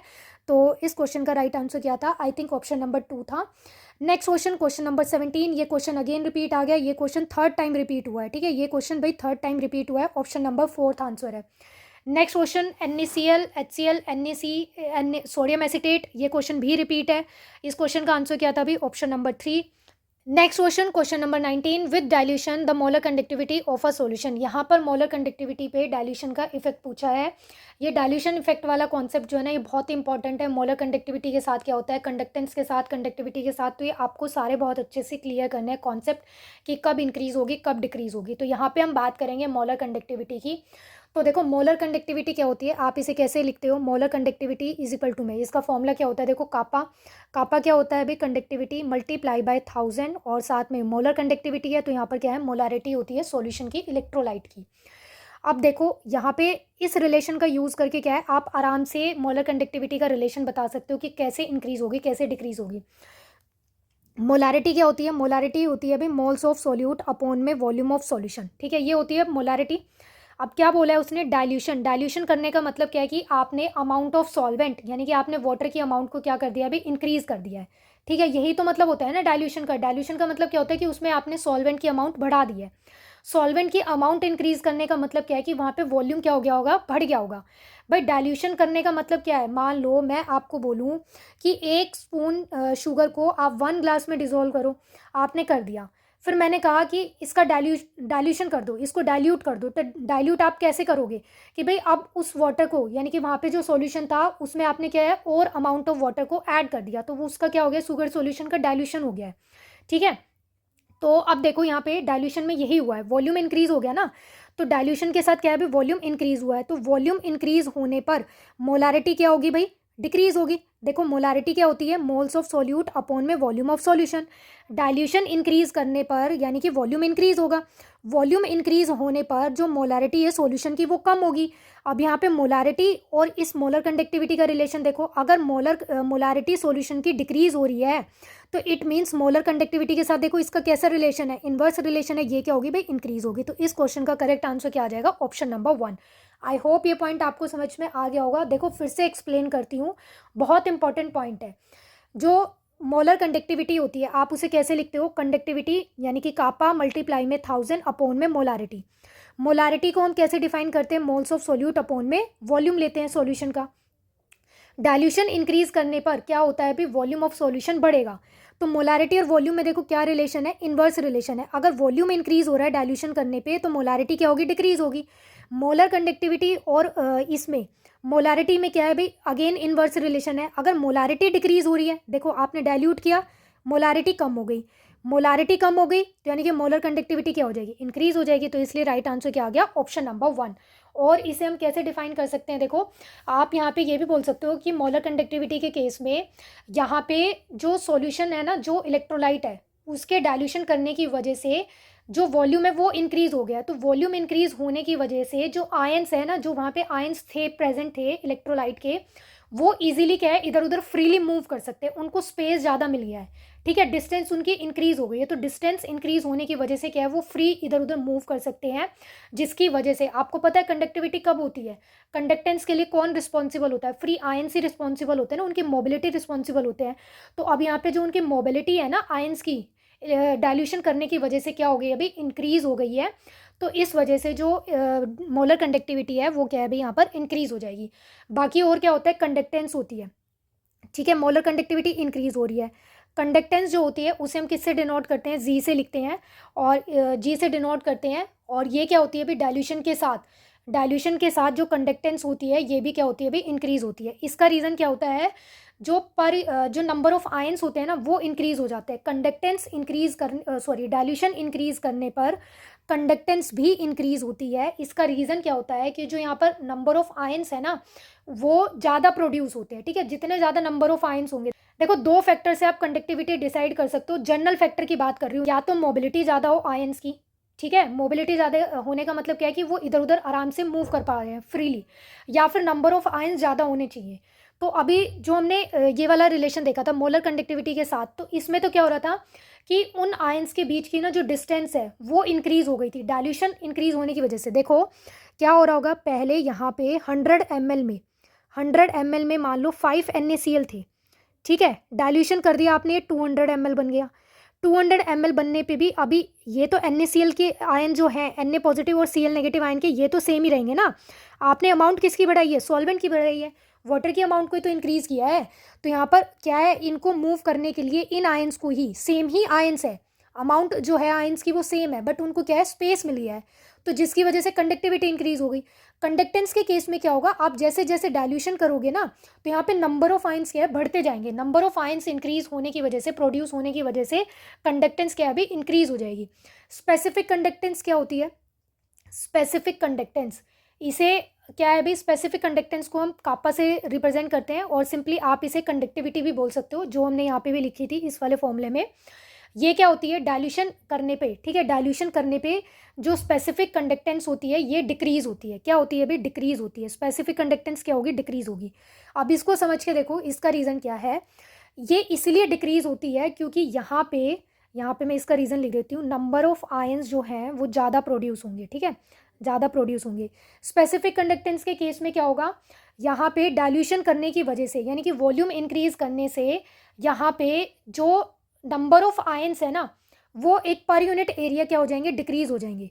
नंबर ऑफ आयंस पर सेंटीमीटर क्यूब क्या हो जाएंगे, डिक्रीज हो जाएंगे। देखो ध्यान से समझो, स्पेसिफिक टर्म आने का मतलब क्या है कि आप किसी एक पर्टिकुलर रीजन की बात कर रहे हो, यानी कि पर्टिकुलर एरिया की बात कर रहे हो। जैसे देखो यहाँ पे आपके पास ये 100 ml है, ठीक है, इस 100 ml में 5 NaCl यहाँ पे क्या है, आयंस हैं, ठीक है, ये इलेक्ट्रोलाइट है, इसका डाइल्यूशन किया आपने, ठीक है, और इस 100 ml में ही अब देखो यहाँ पे क्या किया आपने, इसका डाइल्यूशन किया, और इसे डाइल्यूशन करके कितना बना दिया, 200 ml बना दिया। कितना बन गया, ये 200 ml बन गया। अब 200 ml में क्या है भाई, ये 5 NaCl है, 200 इसमें क्या है 5 NaCl है, मतलब कि 5 Na पॉजिटिव और Cl नेगेटिव है। अब देखो यहाँ पे तो 100 में थे, यहाँ पे क्या है भाई, ये 200 में है। 200 में तो इसका मतलब क्या है कि अगर मैं पर 100 की, यानी कि एक पर्टिकुलर रीज़न सेम अमाउंट की बात करूँ 100 की, और यहाँ पे भी 100 ml रीज़न में ही देखूँ ये 200 करने के बाद, तो इसमें तो 100 ml में कम नंबर ऑफ आयंस आएंगे ना, क्योंकि देखो यहाँ पे पहले 100 में फ्रीली 5 NaCl घूम रहे थे, अब वो 200 में घूम रहे हैं। तो इसका मतलब अगर एक फिक्स अमाउंट के अंदर मैं देखूँ, जैसे यहाँ पे 100 थी, यहाँ पे भी 200 करने के बाद भी अगर मैंने फिक्स अमाउंट 100 की ही बात की है, तो उसमें तो जो नंबर ऑफ आयंस है वो अब कम हो गए हैं ना भाई। यहाँ पे 100 में थे, यहाँ पे क्या है भी एक पर्टिकुलर फिक्स उसमें एरिया में रीजन में हमने क्या कर दिया है, फिक्स कर दिया है। तो उसके अंदर तो जो नंबर ऑफ आयंस आ रहे होंगे अब वो पहले के कंपैरिजन में कम होंगे, तो नंबर ऑफ आयंस क्या हो गए यहाँ पर, डिक्रीज हो गए हैं। नंबर ऑफ आयंस पर सेंटीमीटर क्यूब क्या है अभी, पर यूनिट वॉल्यूम पर ml क्या हो गए हैं, डिक्रीज हो गए हैं, जिसकी वजह से कंडक्टेंस, जो स्पेसिफिक कंडक्टेंस है या फिर कंडक्टिविटी है वो क्या है अभी यहाँ पर डिक्रीज होती है। ऐसे इक्विवेलेंट कंडक्टिविटी देखो, दो अभी तक हमने पढ़ी है जो इंक्रीज हो रही थी, कौन कौन सी, मोलर कंडक्टिविटी और देखी थी हमने कंडक्टेंस, ये दोनों तो इंक्रीज होती है, यहाँ पे वॉल्यूम इंक्रीज हो जाता है, यहाँ पे number of ions. Specific conductance के केस में क्या होता है, ये डिक्रीज होती है। रीज़न क्या होता है, क्योंकि per unit volume, per unit ml जो है नंबर ऑफ आयंस वो क्या हो जाते हैं, पहले के कंपैरिजन में डाइल्यूशन करने की वजह से कम हो जाते हैं, जिसकी वजह से स्पेसिफिक कंडक्टिविटी डिक्रीज हो जाती है। नेक्स्ट है इक्विवेलेंट कंडक्टिविटी। इक्विवेलेंट कंडक्टिविटी को आप कैसे लिख सकते हो, कैसे डिनोट कर सकते हो, इस तरह से। ये क्या होती है भाई, ये यहाँ पे ऑन डाइल्यूशन करने पे, ठीक है, इंक्रीज विद डाइल्यूशन, ये भी क्या है यहाँ पर, डाइल्यूशन करने पे क्या हो जाएगी भाई, इंक्रीज हो जाएगी। ठीक है, तो ये फैक्टर्स आपको सारे याद रखने हैं कि कब ये इंक्रीज हो रहा है, कब ये डिक्रीज हो रहा है। और डाइल्यूशन वाला जो पॉइंट होता है ना, ये बहुत ही इंपॉर्टेंट फैक्टर बनता है, इसलिए मैंने यहाँ पे टाइम लेकर आपको अच्छे से समझाया है कि अगर किसी दूसरे कॉन्सेप्ट से भी क्वेश्चन बता, मतलब किसी दूसरी टर्म की भी कंडक्टिविटी वो पूछ लेता है, तो आप आराम से कर सको उसकी कंडक्टेंस को। नेक्स्ट क्वेश्चन नंबर 20 क्या है, देखो, what weight of copper deposit when 1 Faraday of electricity is pass through cupric salt solution. तो देखो क्यूप्रिक आयन यहाँ पर क्या बनेगा भाई, Cu+2 बनेगा, क्या बनेगा भाई, ये Cu+2 बनेगा। कितना चार्ज पास हो रहा है भाई, यहाँ पर 1 फैराडे पास हो रहा है, तो ये कितना आ जाएगा, यहाँ पर देख लो, ये कितने नंबर ऑफ इलेक्ट्रॉन्स इन्वॉल्व हो रहे हैं, यहाँ पर 2 इन्वॉल्व हो रहे हैं। तो यहाँ पे चार्ज भी आपको 1 फैराडे ही गिवन है, तो यहाँ पे बस जो वेट डिपॉजिट है वो डायरेक्ट क्या आ जाएगा, Z के इक्वल बन जाएगा, इक्विवेलेंट वेट के। तो वो क्या बनेगा भाई, यहाँ पर वो आ जाएगा यहाँ पे मोलर मास अपोन में क्या भाई, एन फैक्टर, वही तो होता है Z। तो क्या बनेगा यहाँ पर देख लो, मोलर मास कितना गिवन है कॉपर के लिए, जो वेट डिपॉजिट बनेगा वो आ जाएगा Z के इक्वल। तो यहाँ पे ये है 63.5 अपोन में कितने इलेक्ट्रॉन्स इन्वॉल्व हो रहे हैं भाई, यहाँ पर 2, तो ये कितना आ जाएंगे 31.75। तो देख लो ये कौन से ऑप्शन में गिवन है भाई, ऑप्शन नंबर 2 में। तो ये क्या बन गया यहाँ पर, इसका आंसर बन गया कि भाई इतना यहाँ पे क्या है भाई, कॉपर ये डिपॉजिट होगा। बाकी आप इसे ऐसे भी याद रख सकते हो कि 1 फैराडे जो होता है उससे 1 इक्विवेलेंट वेट डिपॉजिट होता है, ठीक है, 1 फैराडे से क्या है, 1 इक्विवेलेंट वेट डिपॉजिट होता है। तो यहाँ पे 1 फैराडे के रिगार्डिंग ही गिवन है और 1 इक्विवेलेंट वेट कैलकुलेट करना है। तो यहाँ पे आप इसके लिए कॉपर के लिए जो इक्विवेलेंट वेट कैलकुलेट करोगे तो कितना आएगा, यहाँ पे इक्विवेलेंट वेट यही तो होता है ना कि भाई जो भी मोलर मास है उसको डिवाइड कर दो एन फैक्टर से, तो इसके लिए इक्विवेलेंट वेट बनेगा वो क्या आएगा, यही आएगा 31.75। तो क्या आ गया answer, option number 2। Next question देखते हैं, क्वेश्चन नंबर 21 क्या है भी, saturated solution of KNO3 potassium nitrate is use to make salt bridge because. यहाँ पे पूछा है कि जो पोटाशियम नाइट्रेट है ना उसके सैचुरेटेड सॉल्यूशन का हम यूज़ क्यों करते हैं सॉल्ट ब्रिज बनाने में। कुछ स्टेटमेंट्स यहाँ पर आपको गिवन है रिगार्डिंग द सॉल्ट ब्रिज। क्या क्या गिवन है कि velocity of potassium is, potassium ion की जो वेलोसिटी है वो ग्रेटर होती है किससे भाई, नाइट्रेट आयन से। सेकंड ऑप्शन गिवन है आपको कि जो वेलोसिटी है नाइट्रेट आयन की ज़्यादा होती है किससे भी, पोटाशियम आयन से। नेक्स्ट है velocity of potassium and nitrate ion are nearly same, कि भाई जो वेलोसिटी बनती है ना दोनों की वो क्या होती है, सेम होती है, पोटाशियम की भी और नाइट्रेट आयन की भी। और potassium nitrate is highly soluble in water, की भी पोटाशियम नाइट्रेट जो है वो हाईली सॉल्युबल होता है। तो देखो जो सेल्स होते हैं ना उनमें 2 हाफ सेल्स को कनेक्ट करने के लिए ना क्या करते हैं अभी, सॉल्ट ब्रिज का हम यूज़ करते हैं। 2 हाफ सेल्स को इंटरनली कनेक्ट करता है कौन, सॉल्ट ब्रिज कनेक्ट करता है। और सॉल्ट ब्रिज के इंपॉर्टेंट फंक्शन होते हैं जो आपको याद रखने कौन कौन से, एक तो ये सर्किट की न्यूट्रलिटी को क्या करता है अभी, मेंटेन करके रखता है। इलेक्ट्रिक सर्किट की जो न्यूट्रलिटी होती है उसको मेंटेन करके रखता है। रखना है यहाँ पर कि जो इनके आयंस होते हैं ना, जो इनके आयंस की मोबिलिटी होती है, जो वेलोसिटी होती है ना वो क्या होती है भी, नियरली सेम होती है। तो इस क्वेश्चन का करेक्ट आंसर क्या आएगा भी, ऑप्शन नंबर 3। तो जो भी कोई गुड सॉल्ट ब्रिज होता है ना वहाँ पे जो वेलोसिटीज़ होती है ना आयन की वो कैसी होनी चाहिए, शुड भी सेम होनी चाहिए।